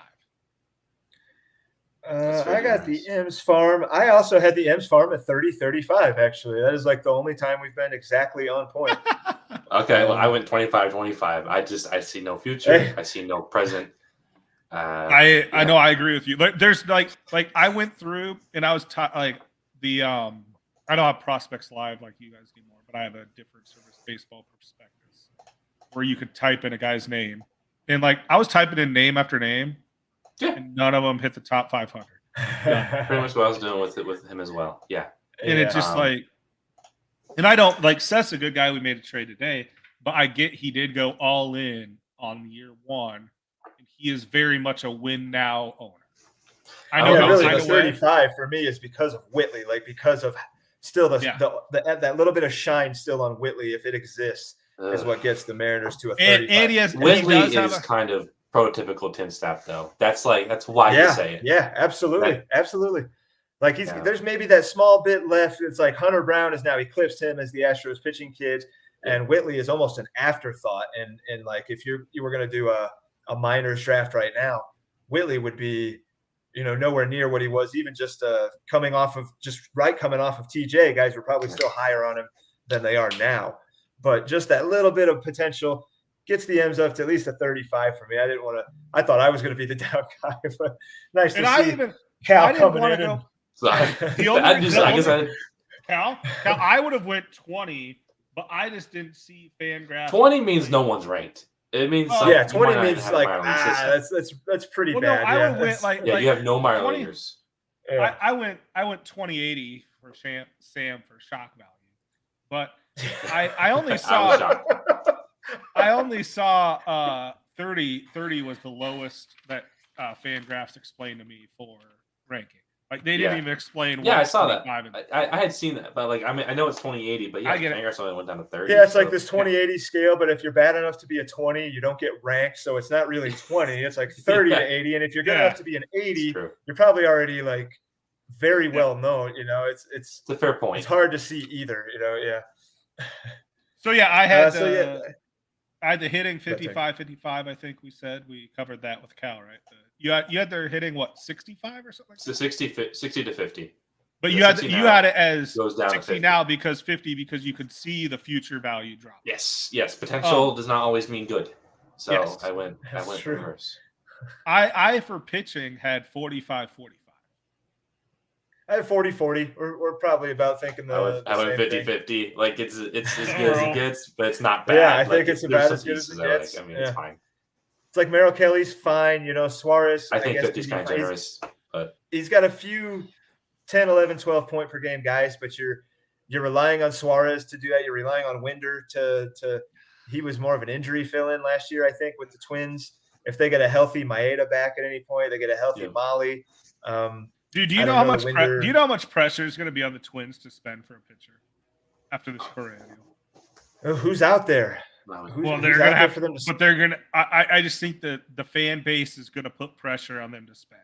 If they're going, I don't know that they'll do it. I don't know that there's anybody to spend on it for the rest of 2023 for this coming year. I'm talking about like trade market, like when trades happen. So like Winder might be fine for the first half if he's in the rotation. Yeah, they got what's his name? Joe Ryan. He's definitely in the rotation. Ober, right? Bailey Ober's definitely in there. Molly's in there. Maeda when he comes back is in there. Again. Who? I'm gonna help everybody. Roster resource or something. Yeah. Who am I forgetting in that? One second. Un momento. Okay, so we've got. Un momento. So we got Sonny Gray. Sonny Gray. Sonny Gray. Sonny Gray. Yeah. I knew there was somebody I was obviously forgetting. Yeah. Maeda, and then Ober. Ober's a fifth guy. It looks like, and then they even had Dylan Bundy under contract, who I think they just outright declined his option. I mean, I'm not saying no, but like he'll get innings, like absolutely. Would you talk about Dylan Bundy on this podcast? Fuck, I love Dylan Bundy and Gosman when they were O's. That's all I gotta say. When they were coming up through the O system, I love Bundy and Gosman. Does Chris Paddock count as a trade deadline deal if he comes back from Tommy John like in June? Does that count? So is he on the roster? He's an under the radar. He's on their roster. He's on the late roster. Draft guy. I see. That's a deadline acquisition. Even if he transitions to a reliever, even if he doesn't have the longevity, and he was kind of a two-pitch guy anyway, if he transitions to a reliever, I think he has the makings of a potentially very good reliever. Like take that Nate Pearson route. Can't stay healthy as a starter. Gonna try him. I think the Jays probably try Pearson as a reliever. But say, two pitches, two dominant. I don't know if Paddock has dominant pitches, but he's shown, flashes. He can get big league hitters out. He can strike big league hitters out. But third time through the lineup kind of thing with him. Doesn't have a put away third pitch. But that's a good problem to have for the Twins. What are we going to do when all of our good pitchers are healthy? That's a good problem to have. I don't know that Winder fits into that. A long way of saying that's why I'm not as high on the M's pitching. 40. Someone say long Winder. I'm sorry, I'm taking that back. I'm so sorry. I've got him as 50-50. And when I use 50, I say league average. You did 50-50? No, hold on. For auction potential, I was switching to. I was like trying to segue to keep the. Yeah, right into auction. That's fine. Yeah. Auction potential. When I say 50, I mean that's league average. So he's right on the playoff bubble. So I think he's right on the playoff bubble with his current roster, and I think after the auction he'll be right on the playoff bubble with that. I went 35-40 for potential and how likely to reach. We've covered it all. I think the Mariners are only kind of likely to get worse, as much as that sucks to say about anybody. With the financial situation he's in, it's hard to see them eclipsing, teams like the A's, really even a team that's kind of going the other way, like the Angels, and the wild card of Sam. We haven't got to the Astros yet. I think the Astros and the M's are kind of right there. But yeah, I got 35-40 for the Mariners. I try to be as objective with Seth as possible because I own like all of his first round picks for the next few years. So I don't want to try to be negative. I do think he will make enough moves to be on that bubble. Seth is active. Yes. He Very active. think He's a in great the- guy. He's a great guy for trades. Like he's a no bullshit. Yeah, he's Knows made this plenty is- of deals. Like he's shown willingness to deal. He's on the Discord enough. Like that's why I put him at the 40. You know, if this was a lesser owner that had to make a ton of cuts and had I would put him at lesser than 35, 40. I'd probably put him at like a 30, 35 or something like that. But Seth gets that extra nod for being Because an he's- ABL vet and showing the willingness to kind of get in there and you know, He'll make deals, get dirty and with work trades and with stuff. what You know, he's like, he'll got. dive for loose balls and Yeah. set that screen. Get in the and trenches. take- Any other sports take analogy that we can elbow use? to the face. Oh, sorry, Yeah, I was he'll doing fight- basketball. he'll fight in the He's trenches. gritty. He's scrappy. He's a hard he's first in, last out. He's a gym rat. He's a gym rat. Gym Yeah. rat. He's JJ Watt. coach's kid. You know, first in the gym, last out of the He's gym. Wes Welker. Yeah, he's every white He's wide Wes receiver Welker. that the Patriots Cooper have Kupp. had. Yeah, he's Julian Edelman. He's Cooper Kupp. Yeah. Hey, we love you, Seth. We love you, Seth. I'm Any sorry. white Patriots receiver. Yeah, Seth's our white Patriots receiver. Yeah, Seth is a white Patriots receiver. That is exactly what he is. Somehow, always better than it seems like he should be because of Tom Brady. Now, wait, what? Yeah, We gotta find him with Tom Brady. Cal, what did you think about Mariners' year potential? I went reverse again, and I still went. Oh no! Probably not going to Oh, go too much higher. Oh, there we It's going to go to a 45. Well, you cut out. We didn't hear your two numbers. Oh, Yeah, we didn't okay. hear the beginning of that. So I went I think- 50-45. I went 50-45, reverse. okay. I think it gets worse. So, Cal, And, can I ask, is your internet based off of when the swing span bridge turns on the Dude, satellite? I would Is not even doubt it. It's probably when the bar gets a little bit too rowdy next door. That's probably what it is. Everyone Oh, gets, that bar looks awesome. Like I would love to go to that bar. Like No. it That looks is like true. the I mean, shittiest. look, Like Midwest it looks like the internet, I mean- shittiest hole in the bar. it is. Like that. That's right up my alley. Ah, Oh, that thing looks awesome. I'm scared to enter. As I feel like I get walked as in, a like, please, person Brian. that spent a good portion of his early 20s playing in bars in places like Quincy and Macomb, Illinois,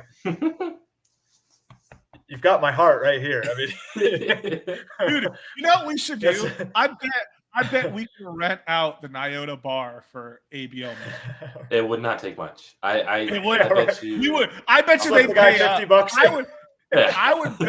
I would bet. He's they like, whoa, we would made a pay- profit tonight. All right. Yeah, they Sweet. would pay us because you would get all the bigger city guys coming in and saying, "Fuck, I'm paying $2.50, $3 for a bottle of beer. Like, give me 10 of them." You know, like There'd be a lot of guys in there ordering Butch's pizzas. Oh, dude. Actually, it changed ownership. So I don't know if Butch's is still there. So and they have the gambling. Hey, they have the gambling machines too, right? They still have those. Butch's They're is still the- there. I think they got. Oh, I think they man. upgraded when the new owners took over. But yeah, Butch's Pizza is up in the air. I don't know. I had to get some intel on Butch's Now, Pizza. I only like one, but I know I only like the Butch's white, the onion and sausage. That's the only. But otherwise, I find Butch's to be quite mediocre as far as frozen pizza goes. I've never had it. Everyone Wow, really? raves about it. And Wow. I've never had enough I mean, I opportunity guess to it's have a little. You're like on the border there, and Butch's Yeah. is like Bloomington or whatever, so it's a few hours away. So I guess that makes sense. But Hold on. it. It's like Fort Hey, Madison High just- Beach. Like they carry just it. get- I just haven't. Just get Casey's Pizza to deliver. Yeah. And we'll be- well, yeah, but I mean, we're talking about a bar. I mean, if it's a Central Illinois bar, they're cooking Butch's Pizza. And true story, I dated Butch's girlfriend for like Just 2 love it. years. Love I it. had no idea. I had no idea because she never ever talked about it. It's not like she would bring over Butch's pizzas all the time or anything. Like, yeah, like that didn't happen. think. And then I found Yeah, out that she was his niece this whole time. I was like, what the fuck? Like, how do you not mention that ever? You know, Yes. it was really weird. Yeah. I'm trying to think like as Hello, Mr. Butch. the Big fan of crow pizzas. fly, like as the crow flies, could we get somebody in the ABL that could either throw or hit a baseball into the Mississippi River from that bar? Dude, I mean, I don't know how illegal it is, but I'll do it right now. Yeah, I mean, I think you could. Like, I'm trying to say, like, how close you are to the Mississippi River. Like, Yeah, I'm trying to give I could people- absolutely. I have a lot of confidence I could hit it from the bank parking lot. Yep. I know you I could could hit it to the Mississippi. I would have to be throwing for like a couple of months, to probably be at the To point like where I can loosen throw up it. the arm and I'm Yeah, a I'd lefty. probably so have to be gotta- doing like, I'd probably do a couple of these every day. Yeah. Kind of get that arm ready, fired up. But I could probably hit it right now.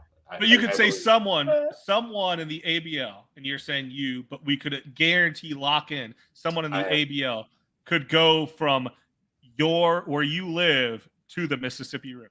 Yeah, baseball. I do think that I am that guy. And that's what I'm trying. Like, if we have to bank on somebody doing something that requires like powerful, I mean, Lenny, I would bet could pull a semi into the Mississippi or something with his teeth, So anyway, I can't. Hey, I want to. Hey, can I say something real quick? Yeah. I am actually going, out towards your way in like April or May, and hopefully we'll meet up in Salt Lake City. Sorry to Alan. And I'm actually going to a wedding in North Carolina in April, and I want to go to a single A baseball game in Winston-Salem. And I've talked to both Lenny and Sam, and I might be able to meet up with both of them. Oh, that's awesome. Brendan, that's Brendan's neck of the woods too. Yeah, sorry, Did I say I meant Brendan? Yeah, Brendan and Lenny. Where? Brendan's in North Carolina. Yeah. So I haven't mentioned. I want to say it's Carolina because I would take a vacation there, and I went to a Hickory game, and well, shoot, that would have been awesome. Brendan's like he's a recent move. Like he was New York City. Yeah, he was from New York City, Northern Jersey, or something. I want to say he's like NYC right by Lenny. I want to say he's in that Raleigh, that little triangle they say Raleigh, Durham. That golden triangle. Greensboro, whatever. Yeah. I mean, he said he's. I told him I was going to be in Winston. Yeah. I told him I was going to be in Winston-Salem, and he's like, "Dude, I'll meet up. I'll make it work." And I know Lenny's mentioned it as well. Yeah, so that would be a good time. That will be a good time. Sunday in April. Oh yeah. Well, here's the other thing. Yeah. I'm going to be with my mom, my dad, my wife, and my baby. So not as good of a time. Not as good of a time anymore. You are now the guy. You are now the guy that ruins the good time. Yes. Dragging all that with you. Yes. Well, yeah. All right. Let's knock the Astros out here. Let's knock the Astros out. I gave the Astros a 40-50 on the hitting. I quite like the Astros. I like the lineup. I like the depth that he shows here. Not a lot of great names of depth, but a lot of positional flexibility and guys that he'll be able to. Now, granted, a couple of these are going to the minors, but solid lineup. They can't go to the minors. They've accumulated. Oh, is he full? Oh, or have they? And look at his pit. This is projections. But I mean. Oh, 2050. 2050. They're minors. They're minor league guys. Look at his minors. Scroll down. He has no spots available. Oh well, yeah. I mean, he's got guys to cut. Though. None of these guys are uncuttable minor league guys. Look at his picks too. Yeah, he's going to have to cut guys. I mean, he's going to have to cut guys. But anyway, the hitting, I like, Haniger, Machado, Grissom showed a lot of promise. Walsh was pretty quietly really good last year, 3 points per game. Jimenez was quietly really good last year. I think Winker has a nice rebound to be more the hitter he was in Cincinnati than the one he was in Seattle. Room, right? Yeah, new place, back in the NL.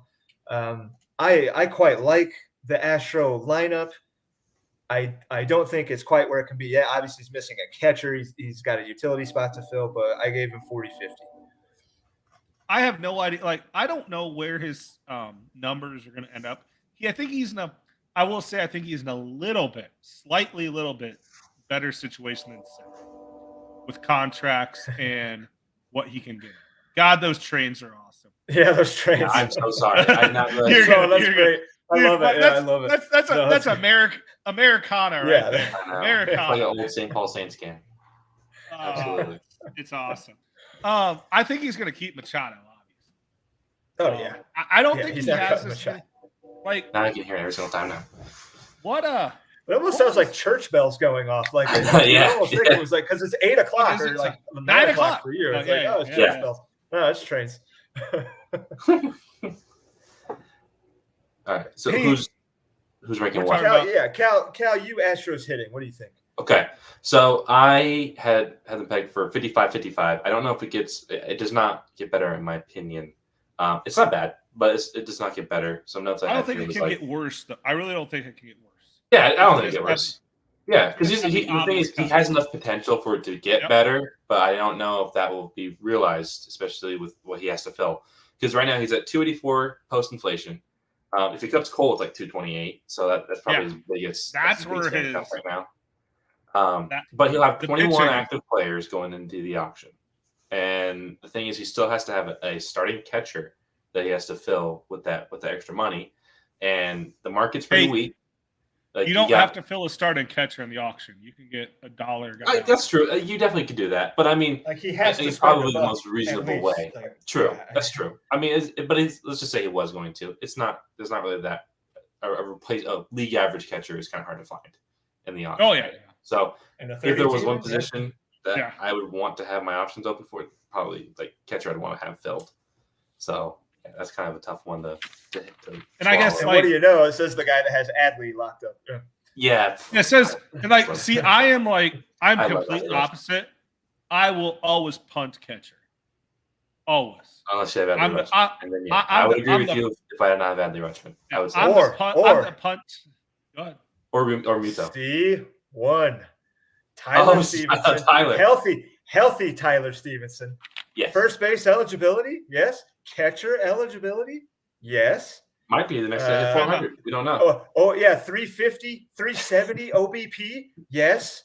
A 20 homer pop? Yeah. I mean, does he play in small park? People are saying. Isn't he the Reds, right? Yeah. Plays in a bandbox. I mean, come on. Small park, improving lineup. Yeah, Jesus, God. All the cards are lining up for Tyler Stevenson to finally be.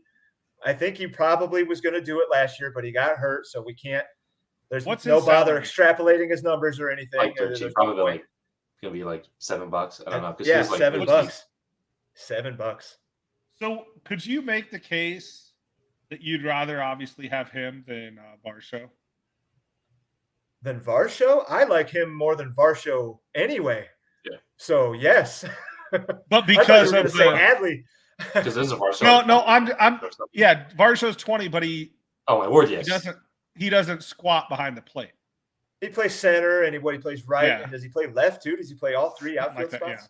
Yeah. But I mean, I love the flexibility, but I would rather have the $5, the $7 Stevenson. I'm just asking. I'm a Stevenson homer, so this is coming from a guy who never spends on catcher and never will. Just like I'll never spend on tight end and I never will in fantasy.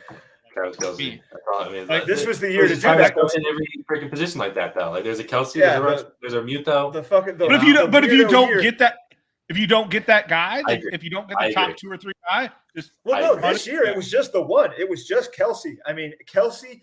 The gap between Kelce and Andrews was as much as the gap wasn't between even Andrews and like number 47 or whoever. Andrews wasn't even. I mean, it's insane. Andrews wasn't even.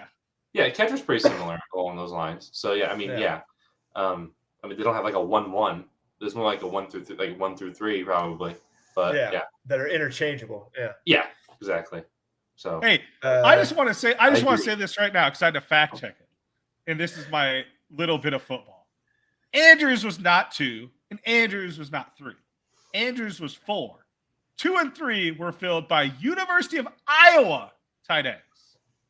Had to get I didn't watch the last 2 weeks of the season after the playoffs. After the fantasy playoffs stopped. It was not no. What? No way. Taysom Hill? No. TJ Hawkinson and Kittle both went to Iowa. Oh, Kittle. Yeah. Well, Kittle was I mean, that just shows. I mean, that had to have come on late. Season Kittle was built differently. Yeah. It was huge late in the season. Because I know there was a time Taysom Hill was a top 5 tight end in PPR. Yeah, that goddamn Iowa State quarterback throwing to him. Okay, we probably talked about it. Astros pitching. All right, Astros pitching. I put them at a 50-65. It's hard not to love the Astros pitching. Just the top 3 alone, Cole, Gallen, Wheeler. You'd be hard pressed to find a better top 3. I put right 50, now in the ABL. I put 50-50, and the reason why is I think he cuts one of them. So wait a minute, hold on. You see those guys staring you in the face, and you give them a 50. But who was it? You gave an 80. You gave Miles Mikolas and let's do would you rather? Hey, Okay. did you hear my reasoning? Garrett Cole versus why? Yu Darvish. Zach Did you Gallen hear versus my- Yeah, hold and on. I don't buy it. I don't buy that one of those guys. Wheeler is versus getting Yu cut. Darvish. He's Yeah, gonna I'm cut not one of buying them. He's gonna I cut don't one think of so. them. Yeah, He but I has mean, to. who cares? He has to. Well, it's not Wheeler, okay, and I don't think he's going to cut Gallen. have I to don't cut think Cole. he traded for Garrett Cole to cut him. So that doesn't How make does sense. he not? Like, but look at his budget. He Look, has to. how many? Look, boom. He cuts Zach Davies, His Mitch entire White, offense. Martin Perez, Pagan. Yeah, I mean, there's a lot of bits and pieces. There's a lot of here and there. Jake Myers gone. Celestino gone. But that is not okay. What's his budget at now? I swear to God, I looked at this. That's why I didn't buy it. 239. That's with, before inflation. Yeah, 239 with 27. 27. Yeah, Like, like he has 4 to- after inflation, something like that. Something Yeah, stupid. 284 after inflation. So yeah, he's got And a this lot. is But before look, any of Tony, his do cuts. you really think he traded for Gallen or Cole to cut them? He has to though. Okay, so Because- that deal, Why though, would he? Why Cody, would he think trade about for this. them? Hold on. Think about this though. You guys are throwing out. Okay, he cuts this nickel and dimer, this nickel and dimer, this nickel and dimer, this nickel and dimer. Now he's down to what, like 18 Okay, roster that's spots cool. filled. Well, I'm just saying, is it more likely that he traded for those two guys to cut them, or that he cuts Machado? Well, he traded for Machado too, didn't he? Here, well, I here's, don't here's the think Cole in this trade. offseason. The Cole trade Oh, was was it he the Cole gave up Carrasco, Alexander Ramirez, Triantos, McCullers. Was that the and Mets then- one? Yeah, I mean that's a lot, but Carrasco and McCullers I think are both sub $20 pitchers. So I mean he's still And I just can't He see could trading for even those And guys. to cut them. I mean, I Ramirez know is it's Ramirez is a top 100 spec. yeah. I think he's at 101. No, I had don't him in know. like I don't know. I had him in the 80s. But either way, we could say 100 to 125. I have him in the Yeah. 80s, but And because then the he gets thing is back- with Ramirez is he gets confused with another Alex Ramirez. yeah, he is kind of full of guys he can't cut. You know, that's a good point, Tony. The more you pay attention, I mean, Because he has to fill a full roster. So say well, yeah, and I mean, cuts you all just these- can't cut he these cuts guys Cole. without He cuts Cole. without He's taking 28. penalties. I mean, yeah, he's got to cut Cole just about. But Yeah. Tony, as I said, this is how it was when we were doing it. Not that's now But that's and how later. I you know? looked. I looked into the now and later part of it as well. Like we did it a Right. little differently with our grading. Yeah. No, there's nothing to apologize for. I'm just like for anybody that's somehow still watching this. You know, that's why these rankings are a little bit Hey, different. God bless you if you're still watching. Yeah. Well, Cal, what Get a do you? hobby if you're still watching this. Yeah, the hobby is ABL. Yeah, ABL, this is a hobby. This is the hobby. So, Cal, what beyond do a you hobby. think about the Astros pitching? Like, where are you at on Rays? Okay, so pitching? right now, as it stands, it's a 70, but it goes down 65 because I think there's no other way you can skirt around him like not cutting Cole. Like he can, Or someone he has. good. Yeah. It's pretty But much Cole. No, with the contract. The and stuff, value, it is the pretty much value you're Cole. getting in the pitchers, there's just no way you cannot. You just cannot. So does he trade? I mean, does he find a trading partner for He's Garrett going Cole? to be the sucker for a $54 pitcher. I mean, only the person- same sucker for $56 Walker Buehler. Oh, that's right. Here's the thing. so his entire team is just like $1 offensive guys. He just got Yeah. Flaherty, Cole, and Bueller. Oh, That's shit. fine. Sorry, Tony. I'm sorry. No, I'm sorry. you're good. You're good. You're good. It's not I gonna happen. We're really- just joking. like- It's just- Yeah. No. It would if I didn't trade for one of those that you mentioned. If Sam gave you all of his first round picks, would you do that? No, not one of those. Both No, of them. well, You hold on, traded hold for Buehler and Hold on. Captain Jack. Yeah, it's Hold both on. of those. Hold on. What'd you say? No, what'd If you Sam say? gave 'Cause you I all want- three, if Sam gave you all three of his first rounders with Cole, would you do that? You get three So- first rounders in this draft and Cole. But Sam doesn't have Cole. I'm just saying, like, what would make you take on Cole's contract? What would you make even you do? take on Cole is what Yeah. he's asking. Yeah, that's what I'm trying to and, get. and Like, have what to would- deal would you with do it that for that? problem on your roster. You know, have to Yes. get creative like you like to do, and But it figure doesn't out matter how anyway. to- Like, Are you to talking? fit Hold on. that a guy. one-year Are you contract. talking? Hold on. No. Let me ask you this. Are I you mean, talking about? hypothetical. No. I get it. Are you talking about hypothetical current state January 10th 9 p.m. Or are you talking I'm saying- hypothetical? Yeah, Like, Cole's right, on a one-year because- deal. we're talking 8 beers deep. Yes. Yeah. No. Like, because Yeah. here's the thing: are you talking about January 10th, where we are now, or are you talking about October 13th when I didn't have Jack Flaherty? Well, it had to be now. Do you see it? You see what I'm saying? Like right now, 100%. Right now, 100% zero. But 3 first rounders. 3 first rounders, you wouldn't take him on? Oh, 3. Hold on. So I With, get all Cole's 3 on a 1-year deal. So hold on. I get all 3 He's first not, rounders. but he is in this hypothetical. I get all 3 first rounders, and Sam gives me, or I have to give Garrett Cole, or I get Garrett No, you get him. You would have to take him on. Yeah, you'd have to take on his $56. And you get 3 first-round picks. Oh, so I get Cole and the 3 first rounders. Yes, you're stuck with them 100%, for a year. 100%. But you're taking on that $56 and having to do something. Well, no, it's a first. It's a first. Yeah, so I can cut him right after. Yeah, take that out of the hypothetical. Yeah, take that out of the hypothetical. Yeah, not hear me, because otherwise you need to be. Yeah, you need to be beholden to that money. Yeah, that you need to be beholden to that money. Hold on. You have to keep hold on. No, hold on. Yeah. Can you just do this for my little whatever you want to say? Pull up. Shit, I'm on the clock in that already. Go ahead. No, it's fine. It's a 4-hour slow draft. No. Oh, you want to do my live pick? I can do a live pick. Yeah, hey, well, I'm doing my live pick to see what that is. Pull up. I want to see what the first rounders are for Sam. They're all high. I know they're high, but I want to know what they are. No, they're medium. I want to know what they are. They're medium. How am I fucking on the clock? 6, 9, and 13. I didn't realize I was throwing. I thought this. Oh no, you're fine. I don't. 6. Oh no, they 6, are 9, and 13. Yeah, they're not medium at all. 6, 9, and 13. Dude, how do you say no to that? Sign me up. So, if Sam finds a way to get Garrett Cole, I will take Garrett Cole plus those 3 first rounders for any pick that I have that's 4th rounder later in 24 and beyond. I kind of have to agree with you. I mean, I would not do that if I was Sam. I would not offer all 3. Of course you would. We call that pulling a Harry. We would not leave. It's such a handcuff for Tony. It's absolutely. I'll find a way to make it work. It's all 3 of those pitchers. Yeah, that would be an incredible Flaherty, Buehler, and Cole. And there's a good chance none of them pitch that season too. Yeah, would be a tremendous ball and chain for the Marlin team. So can I ask you guys? I'll do this live pick. We'll do a live pick. Yes. I'm on 1.21, and for me, I'll give you the top 8 guys that I can choose. Rodriguez, the Pittsburgh catcher. Stone, the Dodgers pitcher. Alcantara, the Cubs outfielder. Rafaela, who we talked about, the Boston Red Sox. Lee, the Twins shortstop. Nito, the Angels shortstop. Cross, the outfielder in Kansas City. And Connor Norby, the second baseman.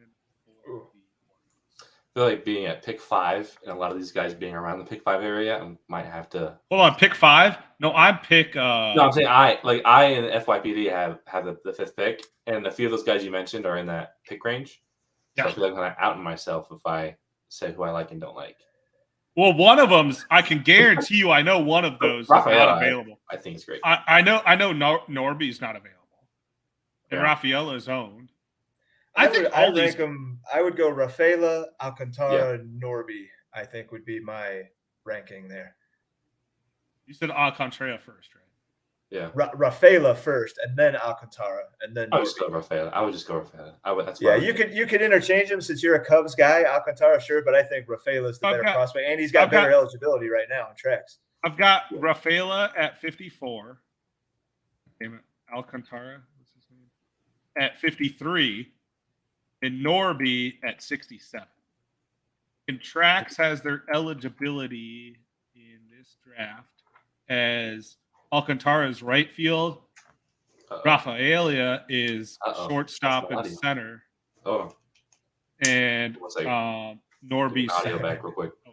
You're good. No, I think his headphones died or something. Oh, I see. Yeah, so you're saying I get what you're saying with Rafael. Like, what is that guy's spec? Is he pretty good?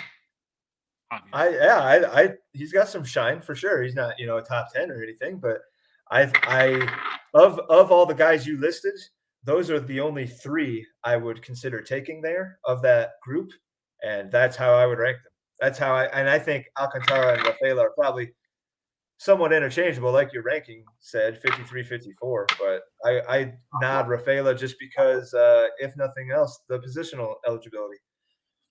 I want to wait for Cal to get on real quick. Or is he done? It looks like I don't know. he's muted. What's he in He's- backstage for you? He was he's still here. I mean, like, I don't see him, but he hasn't left. His He said mic's he's like his mic's off. I think Yeah, he he was switching muted it. something. Yeah, Oh, he I switched thought he was trying to switch something for Spotify. Isn't he trying to do it on Spotify for us? he mentioned something about Spotify, like if it was like possible to, like, would I mind if he got it added on Spotify? If anybody would prefer to 2 hours in, if anybody would prefer to listen to this on Spotify next time instead of the YouTube stream, I think Cal is going to try to make that possible. I don't know that we're going to get him back. So All right, so that's fine. So he said Rafaela too, or whatever that guy's name. yeah, he would have been on Rafaela, and that's like exactly I'll 2 just hours. say right now. Is Tony Hey, making his life pick. Sediena Rafaela draft now At 21? Yeah. at 21. And the guys you had to choose from, I wouldn't mind that at all. I'd be satisfied with that. Hey, what are we looking at? Like, we're gonna try to do this for all the divisions, and I think we'd like to get this wrapped up. Fuck, I wanna shoot for a goal of Valentine's Day. I don't know about you. Well, when is Valentine's Day? February 14th. I mean, we're talking about like how many weeks? I mean, that's only We have 4 weeks away. Yeah, so we're gonna do 2 of these. No, one division. 2 of these a week. Let's say 5 weeks. Let's say that's 5 weeks. So one division. There's more than 5 divisions. There's 6. But yeah, we knocked out one. We got 5 more. We got 5 more. Yeah. Sorry. So if we did one a week, assuming math. Yeah. Oh, you know what? My headphones are dying too. So that's fine. We'll cut it. That's the red light. So yeah, for Cal, I don't know if we're getting him back. We'll just pop him off of here so he doesn't come back saying weird shit. For Cal, thank you, Tony. AL West ran. Oh, there he is. Sorry, I'm so sorry. We had a crisis. No, it's good. My headphones are dying, so we're totally right. That's exactly what happened to me, dude. I think that's headphones dying. This was the AL West. We ran a little long. I picked Rafaela. Pretty much every single one of these. Yeah, Tony took Rafaela with his pick. We'll be happy. If anybody makes it this late, it says we got 3 guys still watching. Thank you for continuing to watch. Love you guys. And we'll see you on the Discord. AL West. Thank you, Cal. Thank you, Tony. Thank you guys for having me. It was an absolute blast. Yeah, man. Good talking Angels. Good talking AL West. We'll do it again. And we'll do it the dog days of summer. Next time.